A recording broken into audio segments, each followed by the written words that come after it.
Many months ago, in the past, Somsel, the rumors were right. It looks as though there are signs of ancient ruins in this area. Some old civilization that's been overgrown. Some hints of a world that used to be. And as you move forward through the brush, peeking through, there is a bowl in the world. Strangely clean, concave, something had fallen from the sky and impacted the ground and blew back the trees and the stones. There's a lump at the center, hints of white, hints of gold. This is a dangerous area. You've heard creatures moving through the forest. Any one of them, at any moment, could emerge and snatch you up in their jaws and make a snack out of you. But it's there. Can't be more than 20, 30 feet away. The promise of wealth. Everything you've been looking for.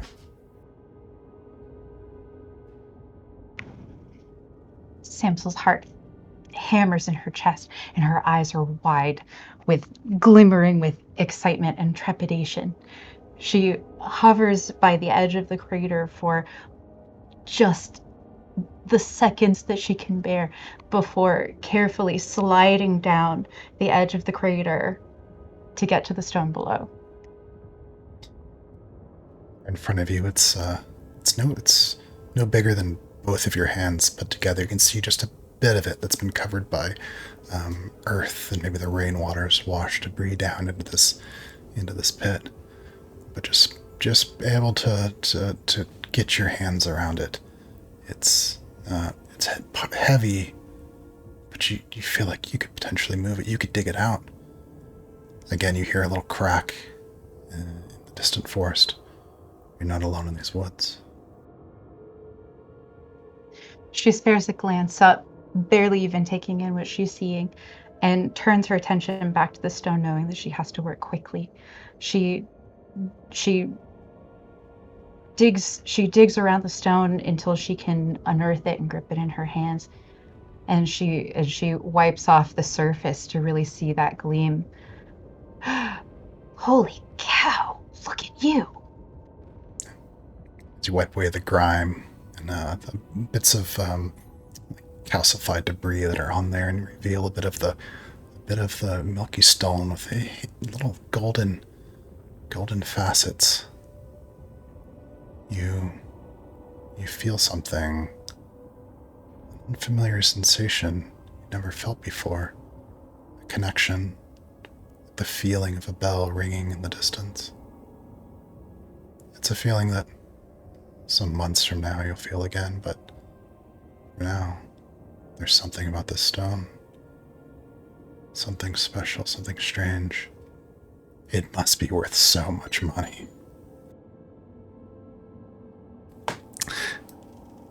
And then back in the present. Ethan, are you back? Squire, are you back? Yeah, I guess I'm as good as I'll be. Okay. Let's see. Squire Sat Mossrail Belt. You've been exploring through caverns and caves now for hours. It's not time to turn back yet. There's still some time to explore. You've got to find a way through these caves, but you found that they're far more labyrinthian than you had anticipated. You know that the direction you want to go, well, must be that way. And you saw Talith. Well, he went that way on the hilltop, but the caverns, they don't cooperate. They wind into the earth, and sometimes you're squeezing and crawling and climbing. And these tunnels run deep and complex, but not convenient in the way that you would like them to be. There are signs, though, you've realized. Signs that other things have been in here. A scrape against a wall, a bit of fabric, some fur. You find old bones.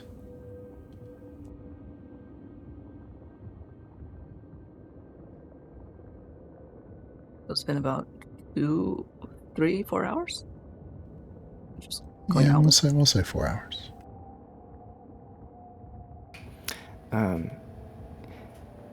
Every so often, as they've been traveling, Squire's taken just a piece of chalk and he marks the wall or ground, whichever there's a flat surface, with an arrow. And it looks like an arrow that you would fire with 2 sort of pointed arrows and V shapes in the back, and then one at the tip.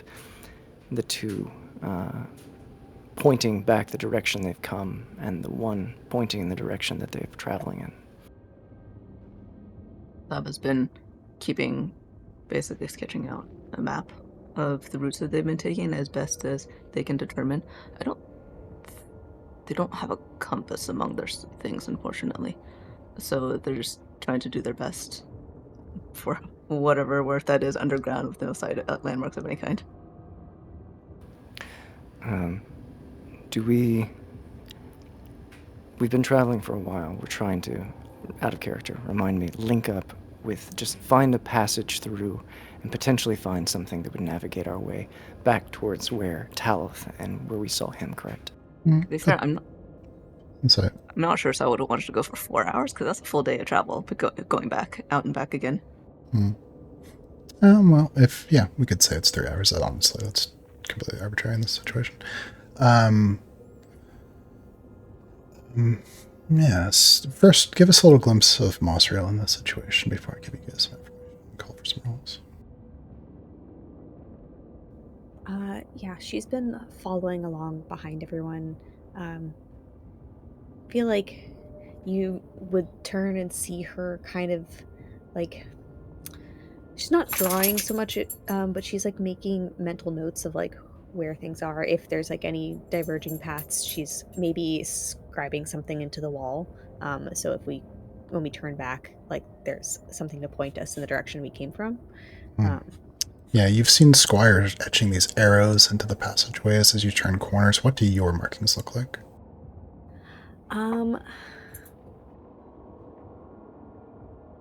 I feel like there's something with Druid, but that's not written, right? It's just a speech thing?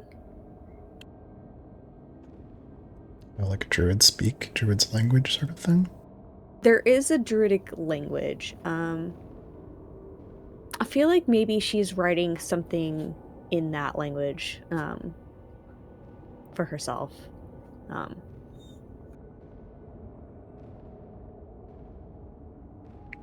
You hear a whining sound echo through the caverns.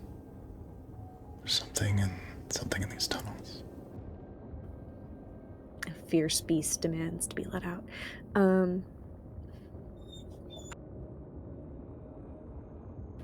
It's probably just actually Squire lamenting the fact of being in another fucking cave instead of a city.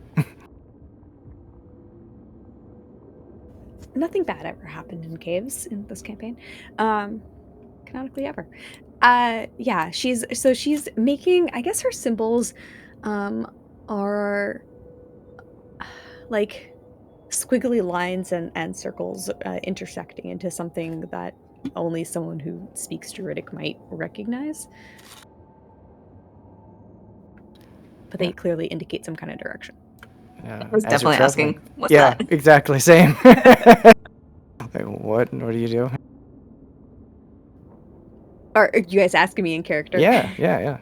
Probably at the same time. She's like so in her zone that she doesn't realize the two of you are like looking at her, standing over her shoulder, and she's just like, "Oh, a little trick I learned. I guess old habits die hard, but back when I had to worry about swans and stuff, this is the language that I used to leave myself notes, and occasionally I met some people who could also read it, and it was useful in the resistance, but old habits die hard, marking my path the way I know how." You realize Velt's standing next to you, and he's staring up at what you're drawing. He nods a little bit and says, "Yeah, I understand. I'm scared of birds, too."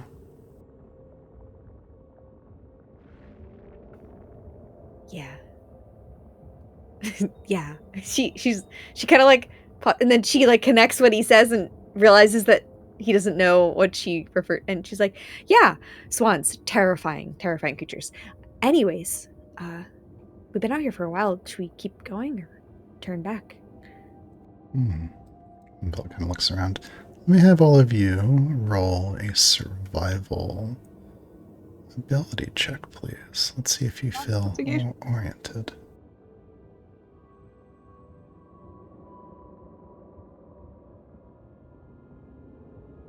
Lovely confidence of this team.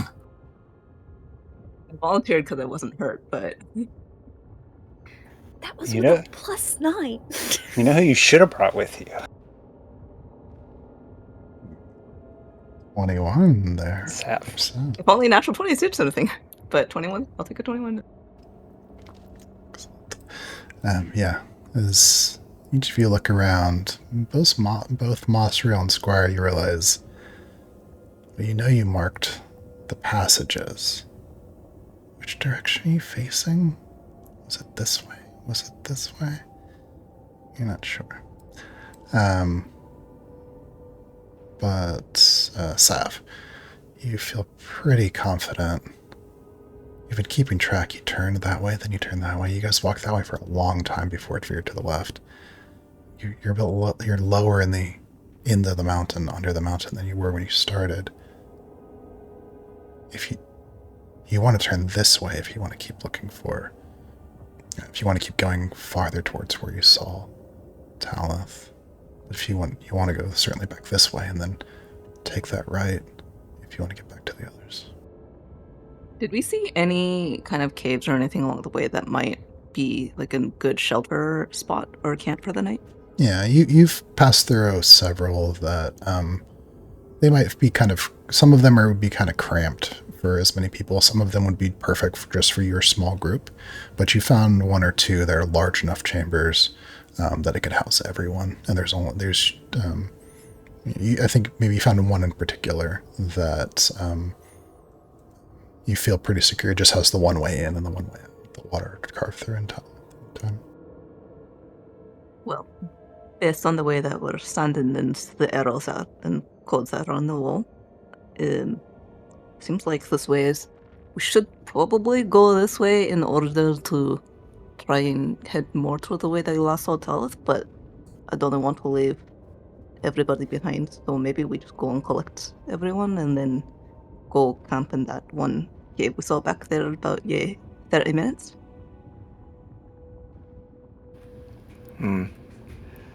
But if we go back, we're not sure it connects, right? I mean, we're just kind of guessing in the direction. I mean, we're not going out on the surface anytime soon either. Oh.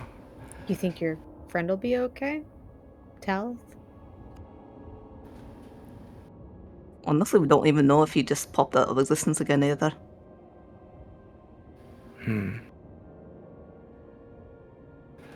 Well, I'd hate to turn back before at least finding something. I mean, telling him we scouted ahead and no path to get to here. I don't know. Doesn't feel like he... Half hour then? Yeah, I could push on for at least that long and then we'll turn back. Yeah, I think so. Yep, for Vent. Yeah, Velt, he looks around and Velt. says, yeah, we could keep going. I feel bad if we went all the way back after so long and we didn't have anything to show. Yeah, same. A direction. It's better than nothing. All right, well, let's keep going. All right. Smallest up front, he says, kind of giving him a small push. Makes sense. He kind of hoists his pack and starts climbing. Maybe sometime before, maybe sometime after. Who even knows? All of those who were back at the original cavern, you've been able to settle in a little bit and get your situation set to potentially rest and tend to some of your wounds.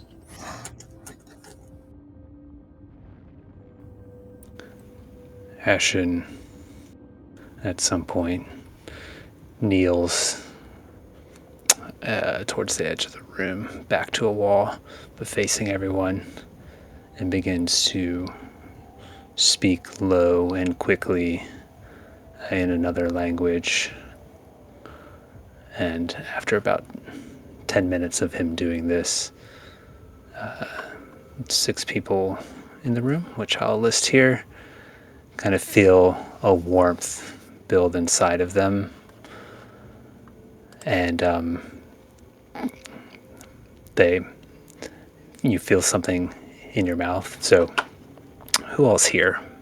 Bax, Peach, Salinger, right? Salinger was here at this time. Merrick and Caspian. Caspian. Wait, when did Harkle get there? Harkle's here as well? Okay, so yeah. Pretty much everyone here, except Caspian, I think, is 6, because I'm also included. You feel a tickle in your throat, and then you pull a single black feather out of your mouth as Ashen finishes his spell. Cool.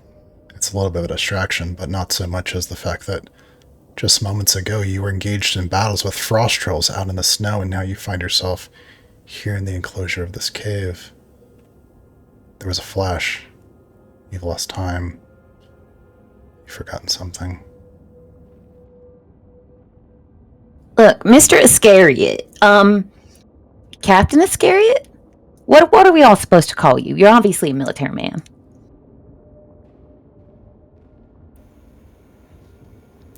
Ashen is fine. All right. Don't make bird feathers appear in my mouth. That's that was uncomfortable all kinds of ways. It was necessary so that you guys would be prepared in case our rest is interrupted.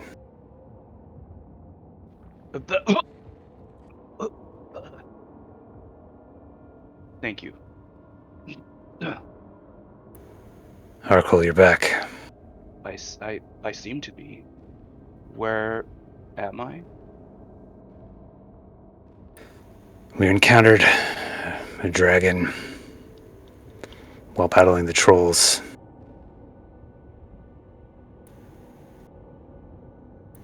We had to retreat to this cave, but the dragon still persists outside. It was one of those run away to fight another day situations, though. We were Ashen made some good damage on our dragon, but that's the tale I will sing about. But We don't intend to engage the dragon again. We just need to make it through the mountains without drawing attention. A dragon? By the way, was I still there when the dragon appeared? I mean, I know I remember at the end of the session, but was Harkul still present when the dragon appeared? Oh, yes, actually, you did see the dragon appear, and then that's the last thing you remember. Gotcha. well, despite the fact that Ashen gravely wounded it and is therefore hero beyond heroes, and it will never come this way again, frightened of us as it must be, we're not going to go out and test it. We let it go. Your frivolities don't serve our survivability in this situation, so keep them to a minimum.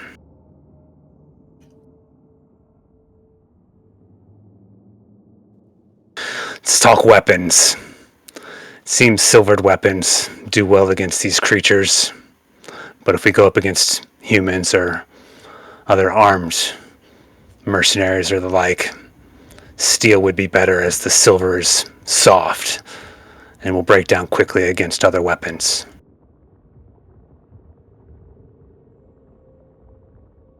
You're taking all the fun out of this. Is this fun to you? The It doesn't have to be undead miserable. roaming the space between light and dark, attacking towns, killing women and children. This is fun to you? What are you talking about? Do you not know these lands? I guess not to a huge degree, at least. I mean, these trolls only just ran into them. Like you said, they're weak to silver, also weak to fire, and apparently, motioning or looking towards the troll head that Merrick had brought in previously. Decapitation also seems to be pretty lethal, so that's 3 ways to take him out. So you have been paying attention. Good.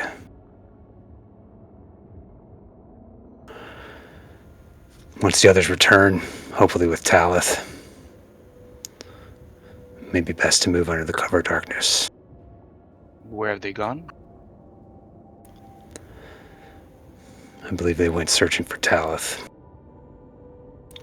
We had 3 others approach at the end of combat, and I believe Talith may have sought them out.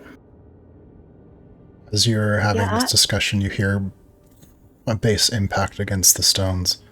Movement up above, something heavy. The dragon hasn't left yet.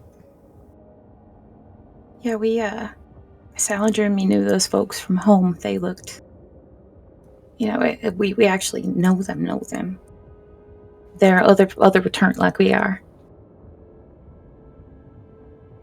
That's good, then, right? If Talith is with them, then he's with, I assume friendly company, right? Oh, absolutely. Everything from ships is amazing. And that was Miss Clockrat out there, okay? If there's anybody who cooks better than my mom, it's Miss Clockrat, okay? You go there, you get porridge for weeks and weeks.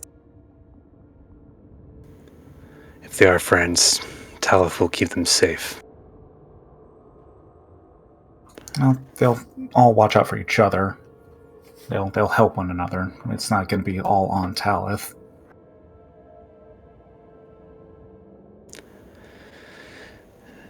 And if you all pay attention, keep your heads up. He looks at Peach.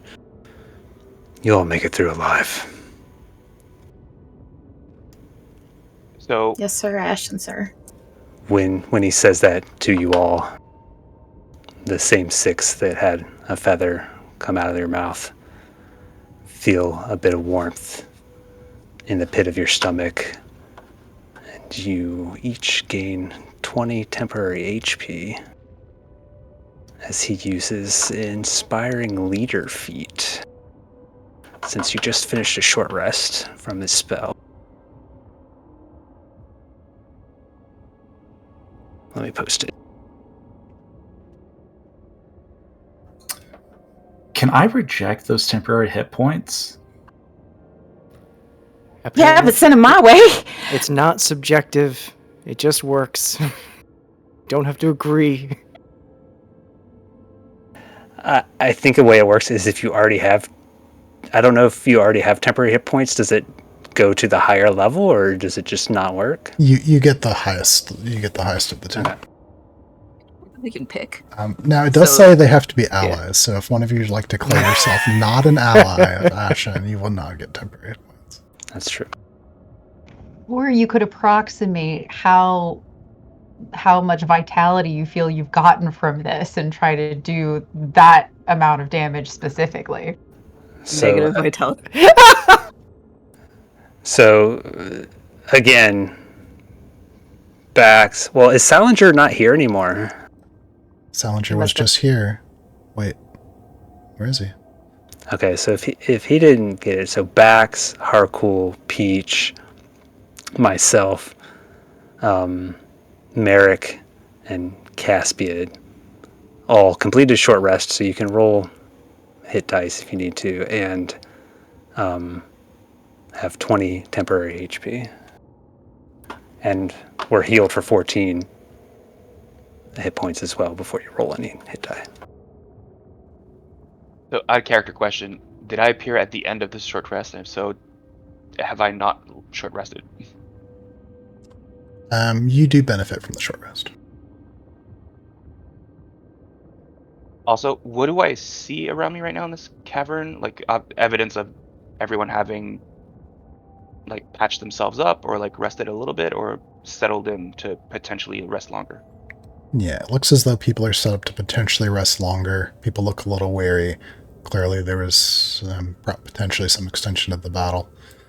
Caspian looks still in pretty bad shape. He's conscious, but he's pretty badly hurt.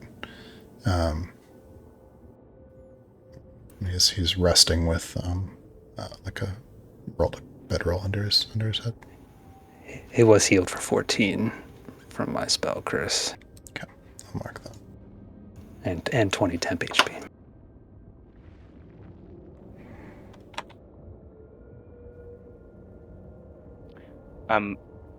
If I pay attention to everyone, are they pretty much sort of at the ready and like ready to just bolt at a moment's notice, or like kind of still resting? Absolutely not. I think Okay, it looks like people are settled down to potentially stay in this cavern that you're in for a little longer. Harkle, you also hear another bass impact sound. And the rocks above you, a little bit of debris and dust falls from the ceiling. There's something enormous, heavy outside. You hear a scraping sound, then you hear a roar muffled through stone like it's echoing through caverns. Is there a fire started, or so far everyone's just like kind of not taking care of that? Tell you what, do you think anyone would have started a fire already? It's been a few hours now. Yeah, I thought we had one going. Okay, yeah, there's a small fire going. Yeah. Um, Yeah, I think So basically, after I get my bearings a little and just take a look at everyone around the cavern, there's 6 of us, right? Basically, from what I understand. And a horse and a goat. And there's also a horse and a goat. They seem to Very be important. at the back of the cavern. You hear a little clopping now and then. Tell you what, let's do this. Let's do, just so to help Harkle be oriented, give a little visual vignette of kind of how each of the characters in this cave is sort of set up. We'll start with Merrick. You see him sitting on a stone next to where Caspian is laid out on the ground. Caspian's very clearly been badly hurt. Looks as though there are scratches, bruises all over his skin, like he was hit really hard. Merrick's sitting close next to him, and he's got a sword in his lap and he's sharpening it with a whetstone, getting out some dents and scratches. You're not sure necessarily if you remember exactly who, because not everyone's familiar to you, but the group's definitely smaller. Not everyone who was here before is here now. And so give a little, set the stage in the room a little bit for kind of what all you were seeing of each other. Bax is probably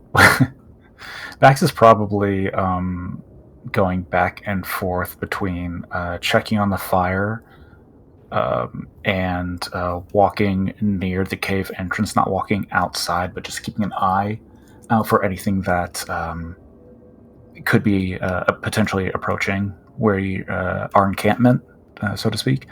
But eventually, as they wait longer and longer, would probably situate himself somewhere near, honestly, somewhere near the goat, and would pull out a small block of wood and would be carving at it. Peach would also be near the fire, probably occasionally, nodding at Bax as he comes to stir it up again. She's heating up a pot of snow, which has since become water, in her portable Hakim pot. She's not making coffee this time, though. You smell like a gentle floral scent coming from the what's essentially an espresso pot. And as time passes, Peach is gently with like a chamois cloth and a brush and a few small things from her kit, trying to get the blood stains out of her clothes. So this is meticulous thingy. It's clear that she has experience removing stains and doing this sort of household task. It looks like something she's done 1,000 times before, albeit possibly less gruesomely.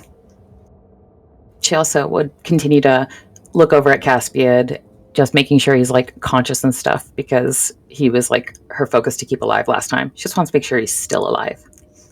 Yeah, he's resting, but you see him, he's breathing. Ashen is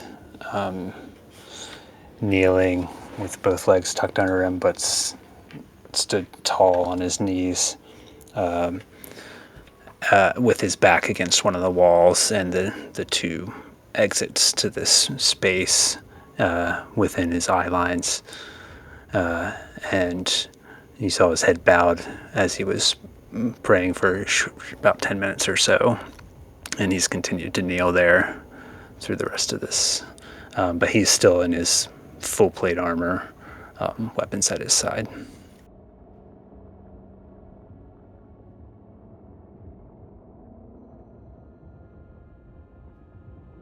So was that everyone? I think that was everyone. That was everyone. So basically, it's Merrick also as well. okay. So Caspian, Merrick, and all four. Okay. Well, so basically, then, if everyone's kind of settling in, Harcool, as he gets his bearings and scans around the cavern, takes off his overly large pack and sort of cautiously starts taking out a few supplies and gets ready to cook a little something, and takes out his bruise kit too, and just kind of looks around and kind of quizzically just seeing if people might be peckish a little bit. What are you making? Peach is right there at the fire with her own pot. What are you working on? What's that? I just thought I'd heat up some stew a little that might help soothe people around here, maybe warm them up a little more. It tends to have a little bit of a kick, and I see some people kind of hurt here. I like to think it can help. Peach, why don't you roll like your cooking supply skill? Yeah, I don't know that is set up properly, but I will try. I think I do have it. Just so you know, your mic's like really hot. Move like a Better? yeah. Okay. It's a little, no, it's fine. It's a little tinny, but it's not peaking now. It was really rough. Better. Of the two, it's better. Yeah, we'll work on it later. All right, no problem. Peach will. Where are my tools?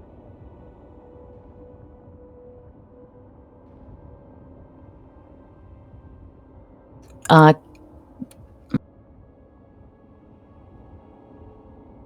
right, I don't have tools in my kit yet, but I do have tools in my kit. It's just not in my. Yeah, you're certainly proficient. Just go ahead and roll a d20 die and add your proficiency bonus and your. Thank you. In this case, your intelligence modifier, probably for this. Okay, cool.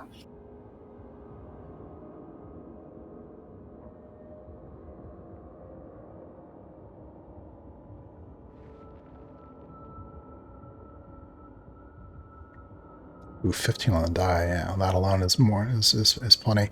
As Harkul takes out this these cooking supplies and begins to work on something, you distinctly recognize the tools that he's using are well worn. They're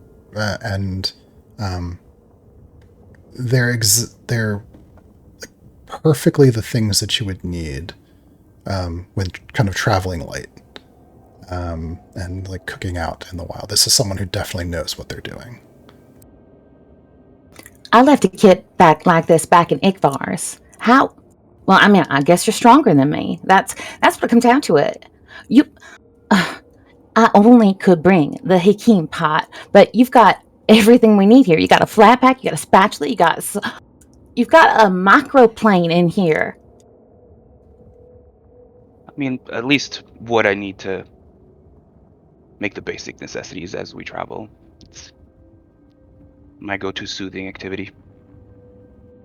Mm-hmm. Is that so? Yeah. Food does soothe the soul and all that. As Harkul says that, I imagine it would still be within the time frame of the short rest. He would take out some of his brewing supplies and cautiously approach. Was it Caspian who was really hurt? Yeah, Caspian seems like he's really hurt. He's got scratches and bruises and looks like potentially some frostbite. Now, I'm trying to recall. Caspian is not the halfling. Caspian's like human, and he was kind of the bolsterous, the bigger personality of the people you'd encountered. Is he currently unconscious or sleeping? He's breathing, so he's very clearly still alive. But yeah, he's resting. He's asleep. Sorry, is this better? Yeah, it works. Yeah, it works. Then in that case, I would take out one flagon of the ale that I had brewed last time. Is there someone watching over Caspian, or like anyone who seems? I don't know who is close to who. If there's someone watching over him. Yeah, it looked like you had just seen a moments ago before she came to look at your cooking equipment. Peach was close to Caspian, and Merrick, the older man in armor, not as big as Ashen, but clearly wearing plate armor, is sitting close to Caspian. And from what you recall, the two, actually, yeah, I guess you're not oriented with that. But yeah, the older man is sitting close to Caspian. I look at Peach then. Do you think it'd be all right if I offered this man a little bit of this brew? It might help him. It will help him. You mean the ale that you cooked up there? I mean, I'm not his mom. You can do whatever you want. Ask him, I suppose, or his commanding officer, and she'll nod at the man there. Merrick, yeah. Merrick, thank you. Yeah, you guys are in a cave, so it's not difficult to overhear. So Merrick kind of looks up and says, what is it? Seems like he needs his wounds tended, and this would help. If you're a healer, you could use the help. Very well. So I approach him with flagon of ale, and I just... So just to be clear, he is breathing heavily, but he is conscious. Yeah, I think he kind of squints a little bit. He goes, I'm awake, jeez. This will help. I'll just take a little bit of a sip. I mean, you seem really hurt. Oh, this is ale. Yeah. This is great. Yeah, I'll stand take a sip. So he kind of sips at it.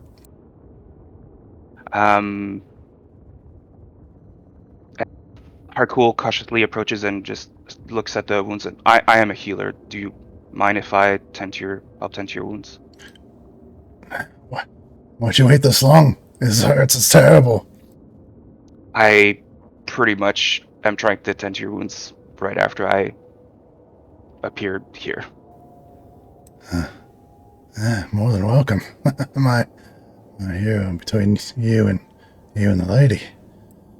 You should get hurt more often. Get ale. People taking care of me. It's nice. All right, take a swig of that. And then Harkul starts rubbing his hands together and like slaps them together, and then just sort of slaps his hand, not too roughly, but like around the wounds. And so basically with some of it, I mean, they technically are no strikes, but they're more like, I picture sort of like those reverends who like exercise people, and so it's like agitated but not violent necessarily. And yeah, I'll just like slap my hands together and then apply some of my healing hands on Caspian. All right, tell us about how that works. That's an ability I don't think we know about. So yeah, they're called Hands of Healing, and it spends some of my focus points each time. And the way I picture it is like he gathers his focus and like accumulates energy by like rubbing his hands and then slaps them together and then just touches someone. And it's a die 8+4. Channel my focus energy. Excellent. I can actually use that also while fighting as part of my attacks if I need. You can heal your enemies. I like it. Yeah, so how much do you heal them for? I think I can use this. Okay. So I'll use one after another, and I'll sort of gauge if he starts recovering enough with each one. Sure. When you hit him with the first one, he spits a font of ale up into the air. His eyes go wide. Oh, actually, the first healing he would get would be with the short rest. The ale actually does heal him. Yeah, I like it. So he would heal an extra. Hang on. So the ale will give him extra. He gets an extra die 8, a die 8 from his short rest. Yeah. Awesome. Okay. And then how much do you heal from the healing hand? The first one would heal for 11. I'll tell you what. Let's do.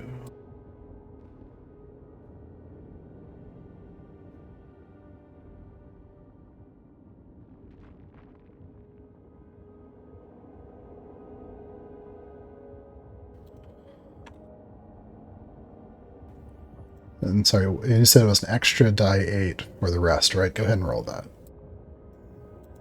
I would normally do it. I'll just have you do it. 7. Excellent. And then with your healing, it's an additional 11, right? That's right. Yeah, so actually you've all of that together kind of puts him over to where he's no longer in the bloodied category of being wounded. He's still got some scratches and bruises, but he's looking in much better shape now. And he kind of squints a little bit and looks down and looks up at you and goes, "That's amazing. How'd you seen that before?" Vigorous training. As he once again rubs his hands and does one last just in case, because he seems still pretty hurt. Okay.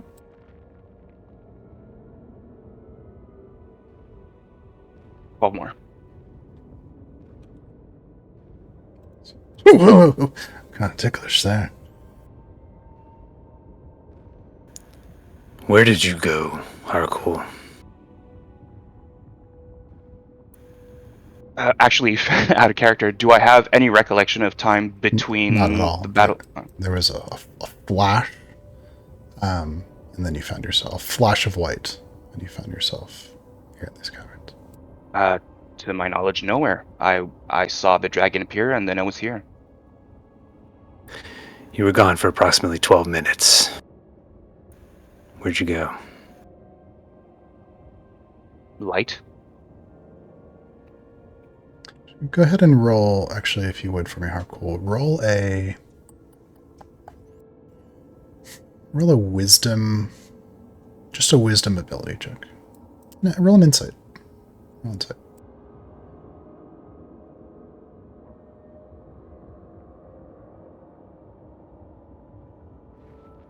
$11. Yeah, no, just for a moment, you're like, you felt like there was maybe more detail, but no, it's just white flash. Here you were, still coming down from the adrenaline of the battle. All right, then I would just sort of hesitate briefly, but just go a flash of light. I've seen someone. Actually, is Mazriel? No, Mazriel's not in the cavern right now. I've seen someone appear out of thin air during the battle with the trolls. Is this? Yeah, that happens sometime. That happened like, I don't know, for the whole past 18 months in ships. People will just disappear and reappear. And now I feel like when it happens, right, it's got to be one of the returned, right? Because Salinger's gone now, right? But he returned before, he'll return again. And then, I disappear for a couple minutes every now and then. You came back, and Talit disappeared too. So I figure it's, I don't know, like, you'll come back. He'll come back. You'll be fine. Peach, I will point out there is one subtle difference that I think Peach would pick up on. I think is that when people were vanishing before Esmond broke the world, Okay. your memories of that person kind of got filled in as though you had some rationalization of why they weren't there, right? Some story that had to do with why they weren't there. That isn't happening anymore. Yeah. I mean, it's just, I don't know, everything here is a little different. Folks, as long as they keep coming back, right? It's fine. The returned is that what you call those in the dreams? The ones that we've seen at least, but not just everybody in the dreams, because we saw, you know, did we dream about Yev and them, DM?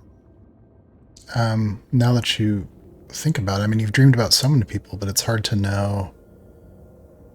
Wait, yeah, you do remember a dream about them. You maybe didn't understand the significance until now. From what I've seen, yeah, it's either someone from home who dream about anyway, especially certain folks, or it's someone that I then bump into, like when I ran into Sav. Kind of thought she was somebody I just dreamt up. So when you disappear, it's someone doing it to you, like magic from an outside source. You said you saw white. Most likely those up in the north. The White Crown. This is done to us? I mean, do you have another explanation? The world is weird, so Yeah, it just could be anything. happens. Sometimes things are weird. I mean, my magic's all messed up since I woke up. You know, Bax here looks like a different version of a person who tried to kill me once. Things is weird. But there's a reason for the weirdness. Things don't just happen. Yeah, well, we haven't figured it out yet, but doesn't mean somebody's doing it to us. Also, if we start trying to blame someone or something, it could cloud our judgment and actually, trying to figure out what the actual issue is. So, it's probably too early to say what the cause could actually be. I think right now. Yeah, keep all options open. Bax, you got a good head on your shoulders. You're a smart kid. No, I'm not, but thanks. I appreciate that. Head on your shoulders, at least.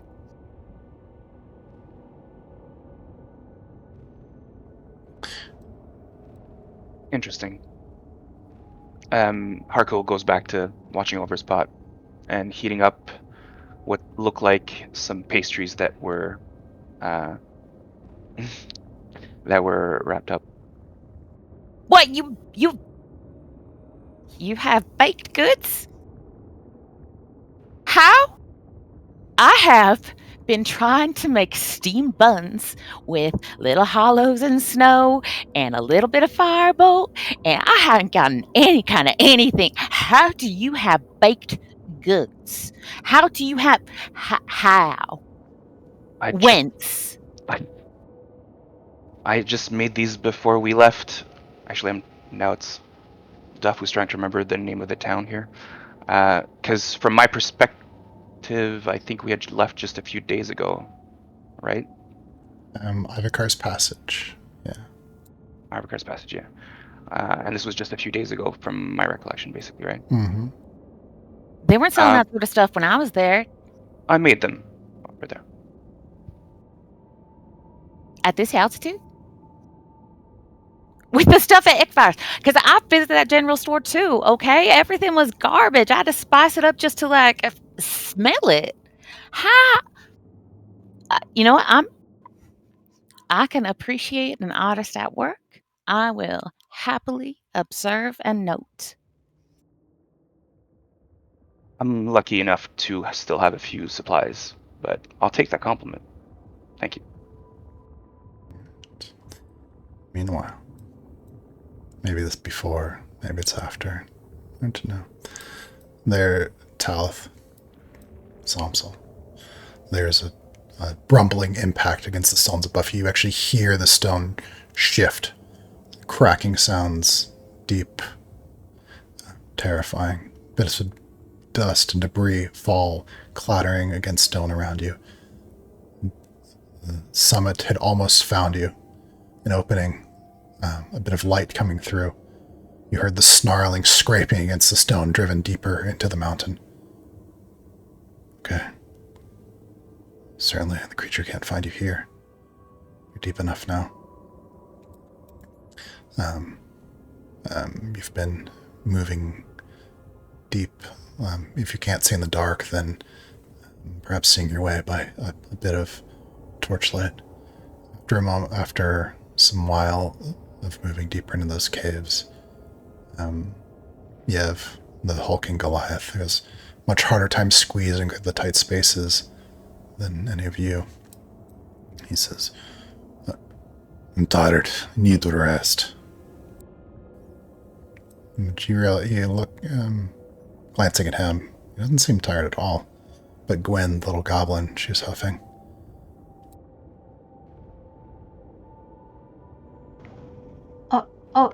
Okay. Let's set up camp, and then we can take a look around after we set up a little bit of a base here. All right. Yeah, and let's just continue to keep an ear out. I've gotten pretty lucky so far, but I don't know. That thing was pretty big. Just keep an ear out, set up camp, and we can see what's ahead. Gwen, the little goblin, says, I don't think we should stop. We can't lose the time. We can keep going. Well, there are two good things about these blasted dragons. One of them is that they are too big to fit into these tiny caves, and then the other is that they're too big to sneak up on us. So I think that if we're careful, we can take a little bit of a break here and feel out some of the passages ahead first.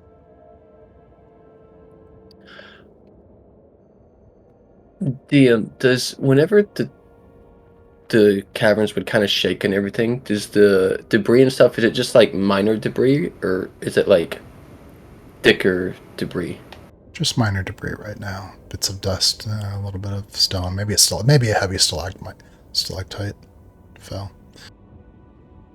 Okay. Samsel will slough off her pack and start rifling around with like a clatter and a clang, looking for something she can use to help set up a fire. And says, I guess I could have a sit. Plops down. You realize traveling a little bit more, just the way she moves, the way she talks. She's significantly older. Kind of grandmotherly. Yeah, no, it's better to rest, Last thing we want is for us to keep pushing on. You pass out, slow us down even more, so. There's a pause, then it says, I will not pass out.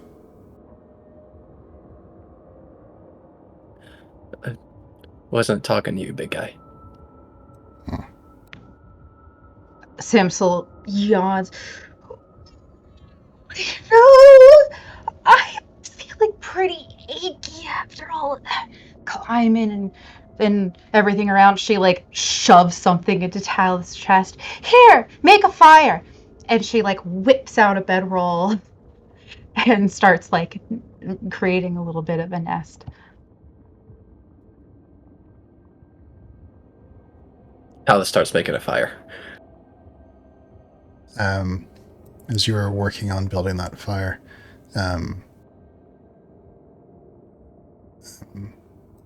Gwen, she's kind of taking off some of the heavier coats. She's resting back kind of into the rocks, and she's kind of going through her pack looking at some things. And she takes out some spectacles and kind of and puts them on, puts the wire behind her ears, and she's looking at you, Talith. She says, the others you were traveling with, Tell me about them.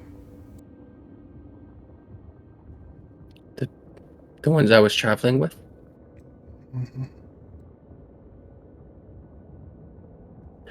That's Talith actually asking, and Joshua. I couldn't hear the first part of that. Yeah. She nods. So she's like, uh-huh. The others you were traveling with.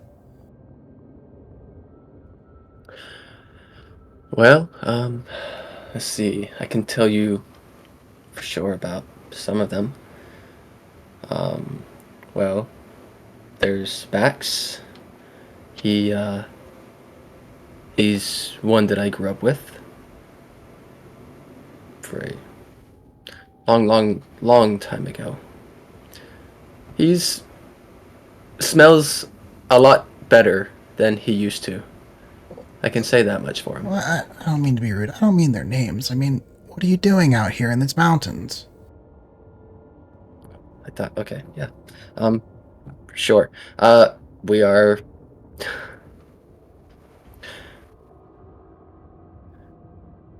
He pauses. We're just traveling through until that summit creature descended upon us. As far as destinations, we honestly all just kind of met up in the pass, not too far away from here. Different groups meeting up on accident. She nods. She looks at the others and she says, when you appeared on the rocks, I felt the same feeling that I felt when I met reunited with these two. Have you felt that? Yeah, the thing that seems to be happening to, oddly enough, a lot of people have been meeting lately. Yes, I've heard of that. Her eyes go wide and she looks at you. I told you. It's connected. She takes out a notebook and she starts scribbling in it. Remind me again, where are you from? My name's Gwen. Most recently, I've been in a city state called Endergun.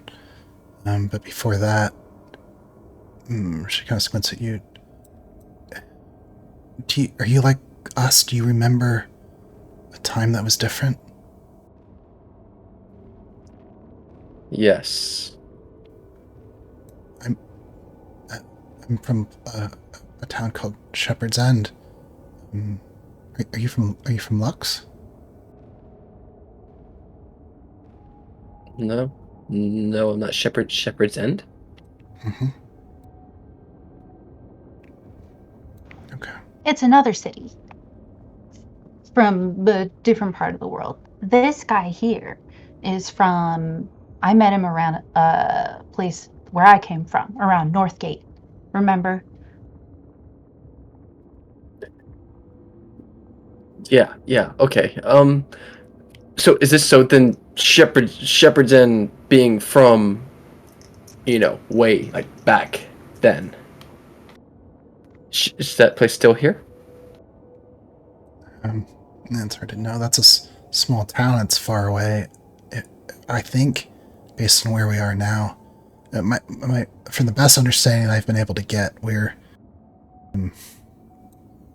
would be significantly east of well, it's hard to know. How long? And he gestures really to everybody that's in the area. How long have you guys been here in this place? It's been almost eight years for me, and a bit more than a year for you, right? Yeah, just about. Quite a long time. Okay. Well, I don't know if what Shepherd's End is like or anything like that. But, whenever I left and I came here, you guys are aware that it's been a very, very long time. And then he gestures to Samsol. It's been a very, very, very long time since you and I met. Oh? She kind of eyes him and like the graying and stuff in his hair and just sort of nods. Hmm. Oh, yeah, 200 long time. 250 years, roughly. God, you're 250 years old? No, it's been. Oh, okay, I see. So, look at it this way. All right. So that flash of light, the thing that you experience, or at least I'm assuming since I experienced it, when you kind of blip here. For me, that was 7 years ago when that happened. I have since then traveled back to where home was for me, and I have learned that my home existed 250 years ago.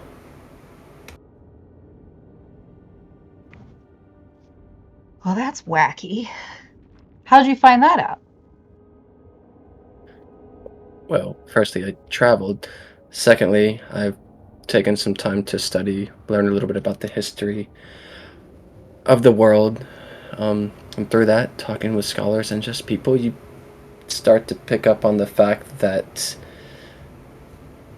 Eisendale is. The place is still there. The baronies don't quite exist. That is something of the past. You learn that the gods of the past don't exist. The gods today aren't the same as the gods that existed from my home. Yeah. Gwen, she's scribbling in her notebook and she squints at you and she says,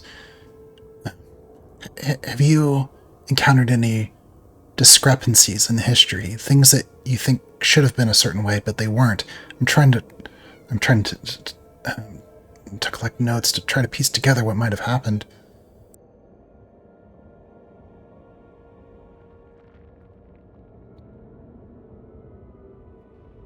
No, I'm sorry, I can't really help you there. I don't think so. I understand. She gets back to scribbling in the notebook. Samsel has finished rolling out bedrolls and kind of setting up their makeshift setup. How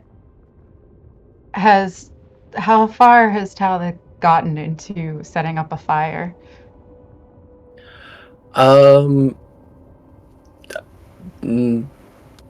He's probably at the point now to where he's at least probably using a flint to light it, I'm sure, if he's been doing it this whole time they've been talking. Roll survival, Tal.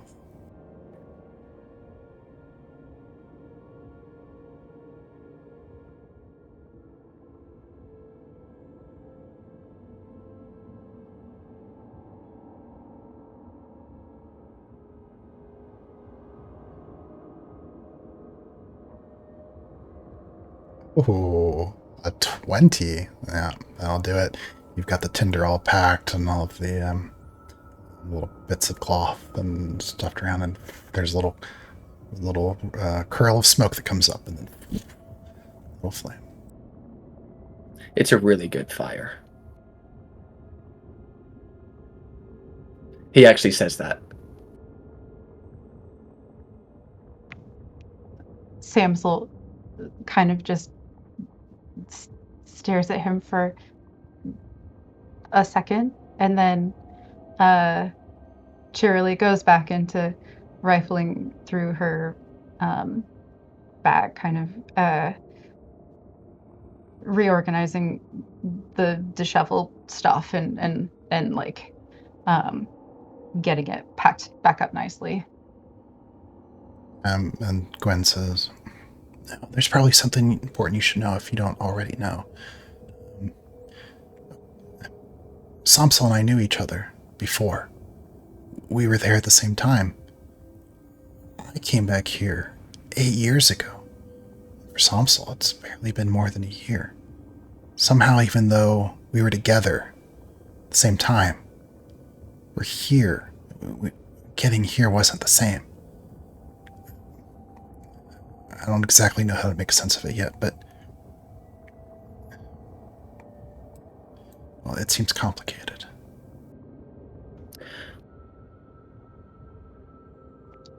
Do you know if it's been like that for the other people that you're traveling with? Yeah, I was actually just about to say. Yeah, there's one of my friends from back then. I believe they said they had been here maybe a month. I've been here 7 years, which doesn't really add up. But it's interesting. I've noticed. So when this happened, okay, the first time this happened, there's that flash of light that I at least, that we've experienced.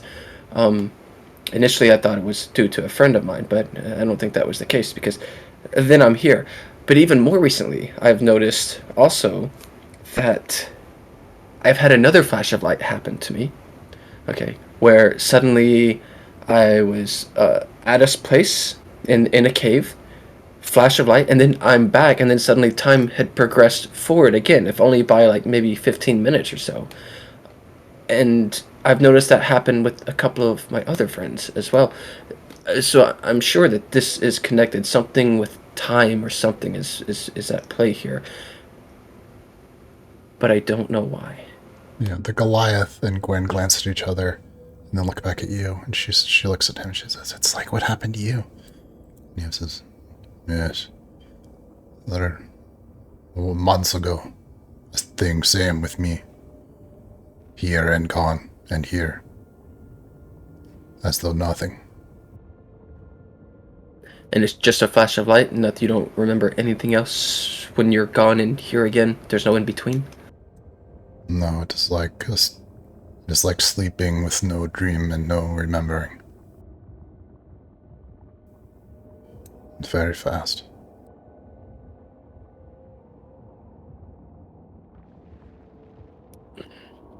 It's only that the only thing that I can think of at the moment that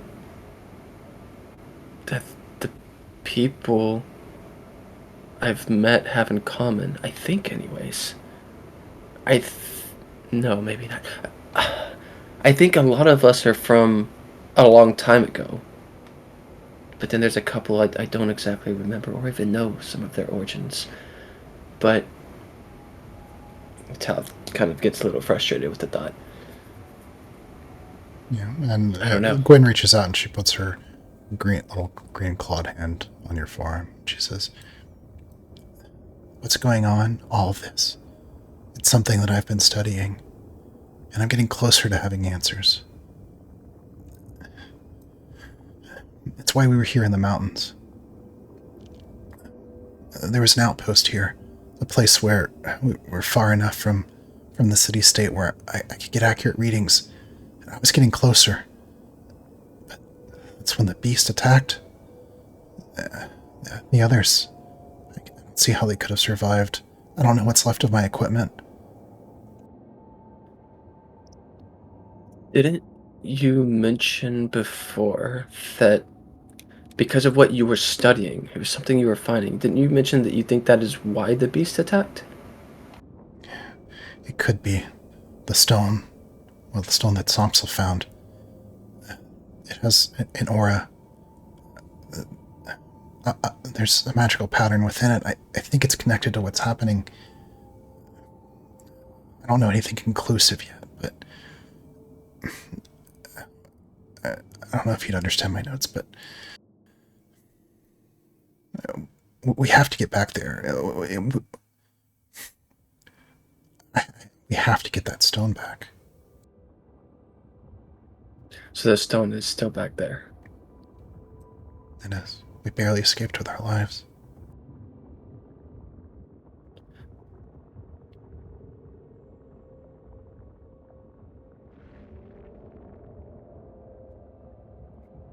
You said it was.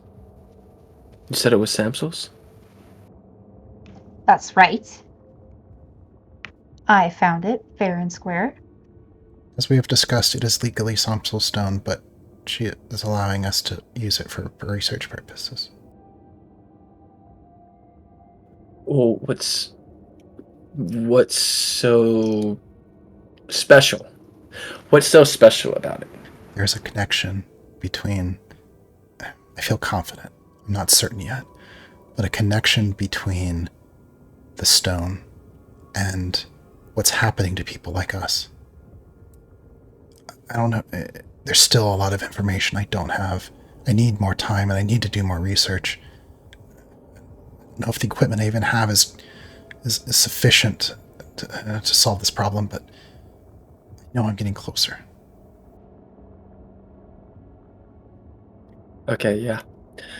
I think after having this conversation, I have decided that I want to see the stone and I want to touch the stone with your permission. He looks at Samsel. And so I'm with you guys. I say we find it. We meet up with my other group. We go find the stone and we touch it. Something I have to ask. The people that you were traveling with,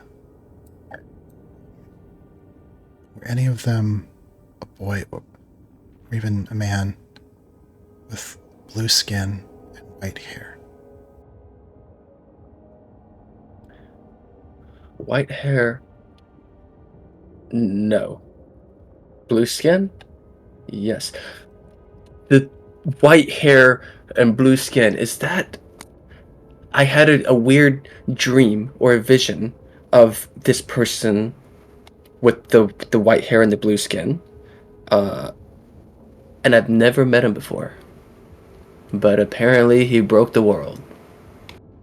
She kind of flinches a little bit.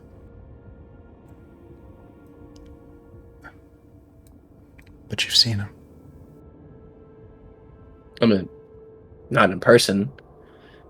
But yeah. Kind of, in a weird way. He's important. That's the vibe I get, yeah. Yes, enough talking for now. You rest. Need strength. We need someone to look ahead in the caves. Samsel sort of peers over to where the cave system continues in deeper. You reckon these connect? I'd like to think so. I mean, I don't see why not. There's a lot of mountainous region around. Hopefully.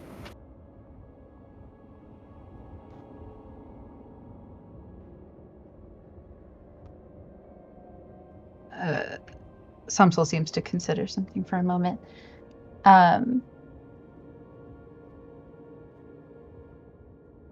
Based on the where we were versus where they were likely to be, it seems like we kind of want to head in this one direction.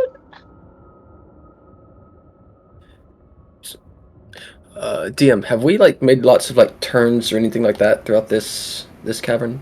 It's been pretty chaotic because you've been kind of running from what seem like these opportunities for the creature outside to disintegrate all of you.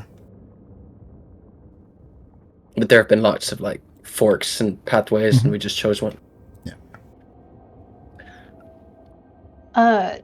Does Samsel have a compass? Wait, do compasses work? Yeah, no, I would suspect they would. Do you have a compass? I'll tell you what, as you have so many things in your bags, go ahead and roll. Roll a charisma ability check.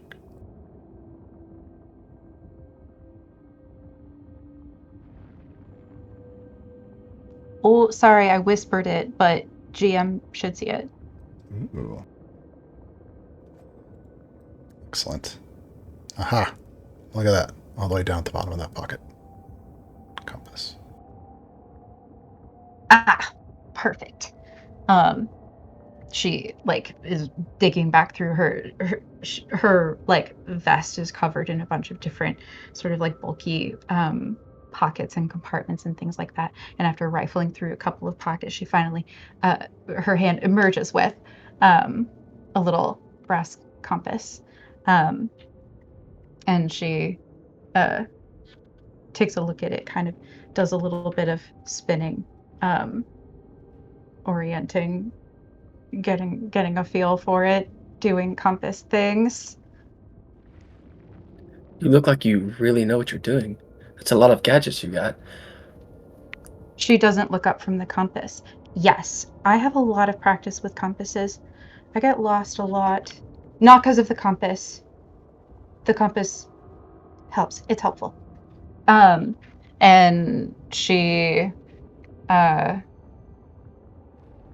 many how many exits are there from the like little cavern where we are, other than the one that we came in from?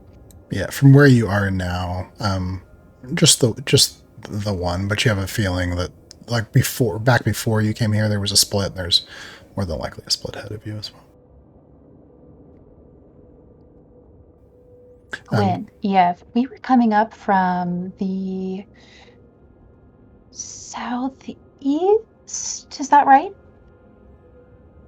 I think so. We were going so fast. I have to admit, I was a little frightened. I got a little turned around. And Diev goes, south, east, yes.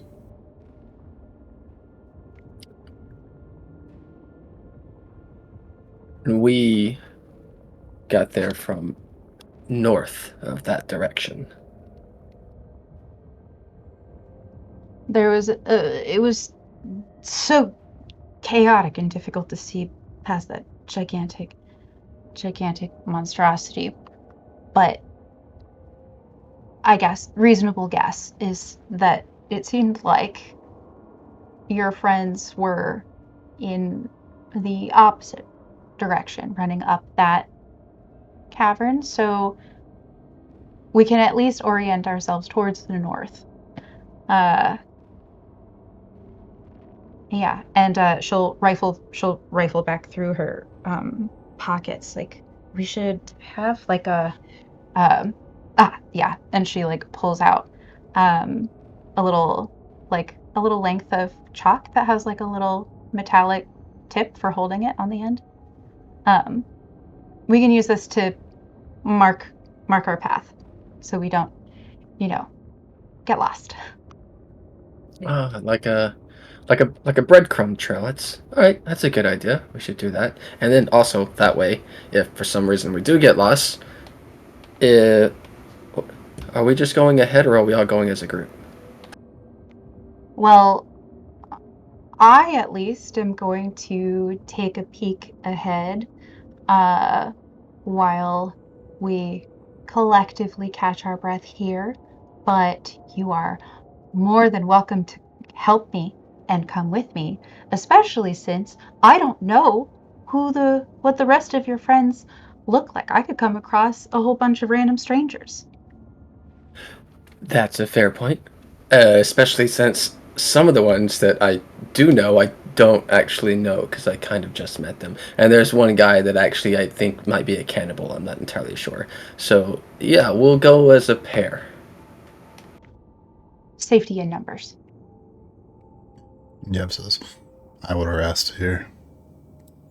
I am tired. Gwen, you keep an eye on him. Are you sure you don't want me to go with you? Someone has to watch Yev and make sure that he's safe. Okay.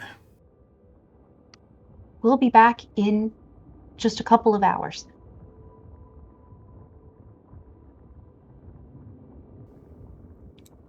Okay. Yeah, so following the lead of your compass, you set off into those caves. Give me a a survival check. So you can roll with advantage. I'm not even sure actually I might not have your skill set up, but just roll a d20. I think you would have proficiency on this. So d20 plus proficiency plus wisdom. I sent in a survival roll with advantage. Did that factor the stuff in properly? No, that is missing your proficiency bonus, so add 5 to that. So 24. Okay. Yeah, you feel confident that you should go this direction.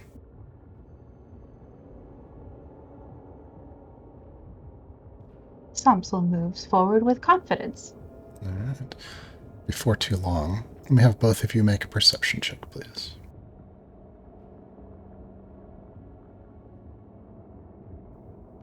Yeah. Should this also have proficiency added to it? Yeah.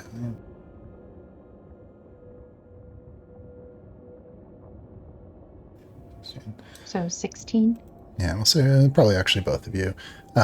You notice a strange marking on the stones on either side of one of the tunnels. One set of markings just looks like 2 arrows. The other one's nonsensical. Strange. Hey, take a look at this. Are those more markings? Well, they're not mine. Somebody else put them here.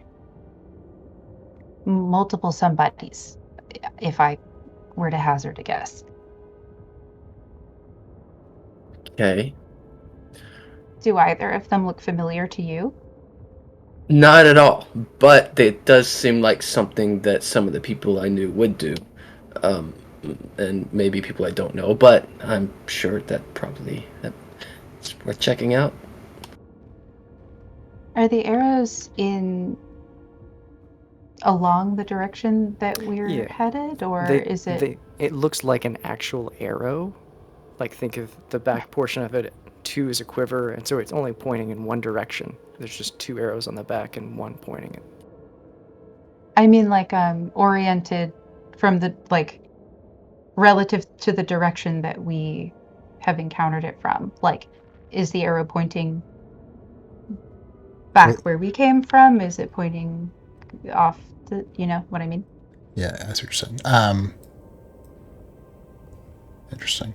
It is facing toward you as though someone came the same direction, like came to the same intersection, so to speak. But they came from, presumably based on the arrows, they came from a certain tunnel. They came from one of the 4 tunnels.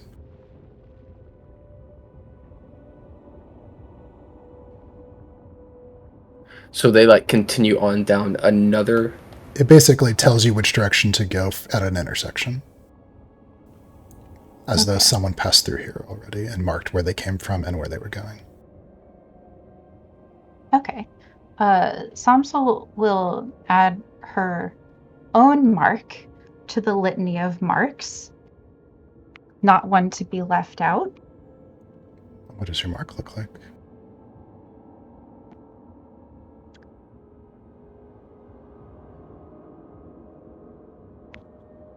She'll draw basically like a shovel, but pointed in the direction that we are going to go. Excellent. You feel pretty confident that your mark is better than the other marks? I feel very confident. Talith observes the mark. You're a lot better at this than whoever made these other marks are. These other marks are kind of bad. She sort of claps the dust off of her hands. Yeah, I know. Onward then? Onward we go. Okay. Let me ask you this. As you move down this cave, or you have some impression, something or someone has gone before you, are you being loud or are you being sneaky? Talith chooses to be silent unless he's spoken to. Samsel will definitely be sneaky and also on the lookout for any signs that something horrible has happened to the people that have gone this way before us. Learn from other people's mistakes and all that. So I would like Sav, Squire, Somsol, Talithal to whisper roll me secretly both a stealth roll and a perception check.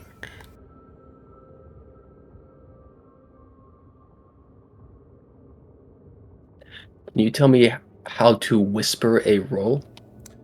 Yeah, when you on your character sheet, there should be a toggle up at the top called like Whisper GM, I think. I think is the way you do it. Okay, yeah, I see it. From public to whisper.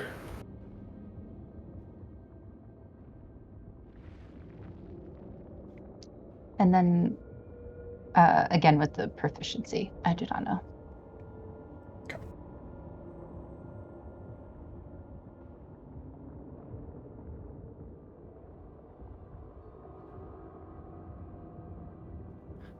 Does Talith is wearing plate armor?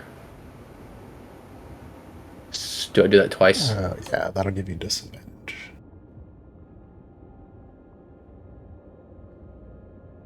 But does it give me advantage? No.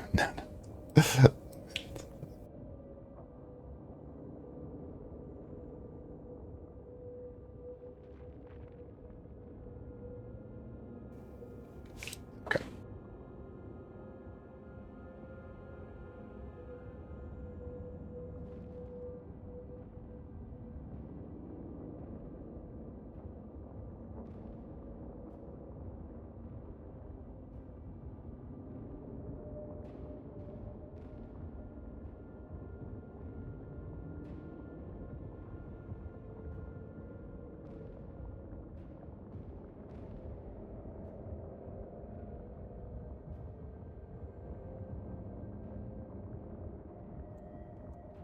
Okay, interesting. Okay. So Somsel and Talith, the two of you are creeping forward through these tunnels. You come to where it seems to open up into a slightly larger chamber. And there's actually a trickling sound of moving water, not frozen. And you can feel and smell a little bit of humidity here on the air. There are stalactites and stalagmites reaching high from the ceiling and low from the ground. You, Somsel, you notice two things. One, you hear a scraping sound as Talith kind of grinds part of his armor against the wall. And then also you catch a glimpse of a distant figure with pale hair. Yeah, pale hair. Kind of androgynous. You don't see any. You potentially see a shield shape on the figure.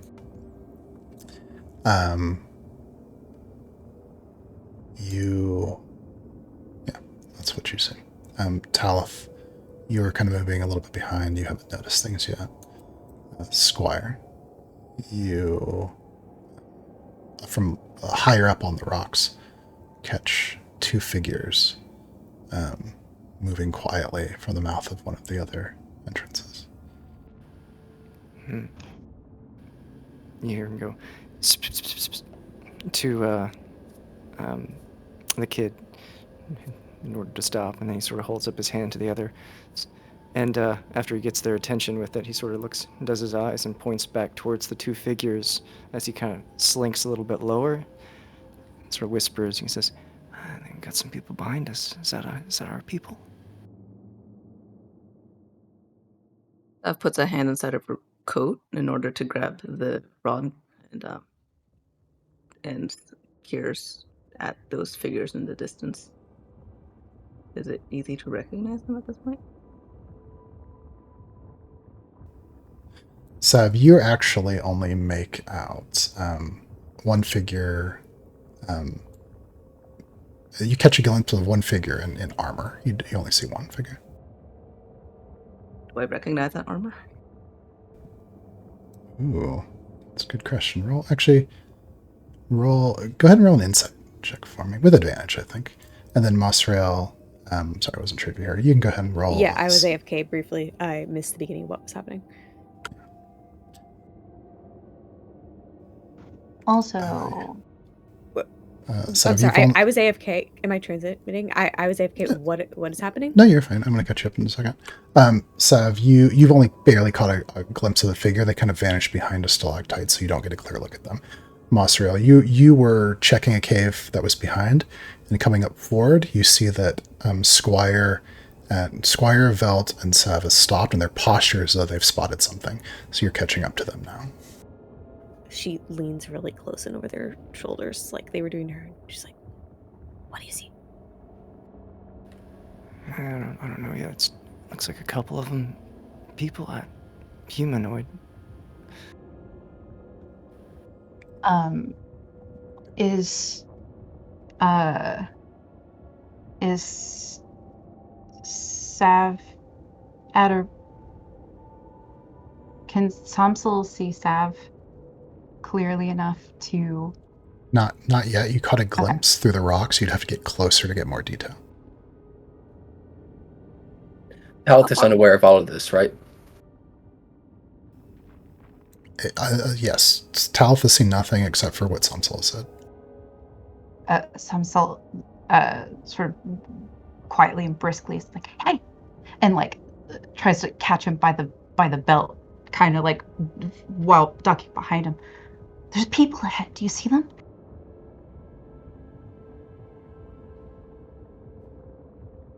No. You don't see them at all? Are you... You mean the shadowy things? Well, I mean, yes. Yeah. Do any of them look familiar to you?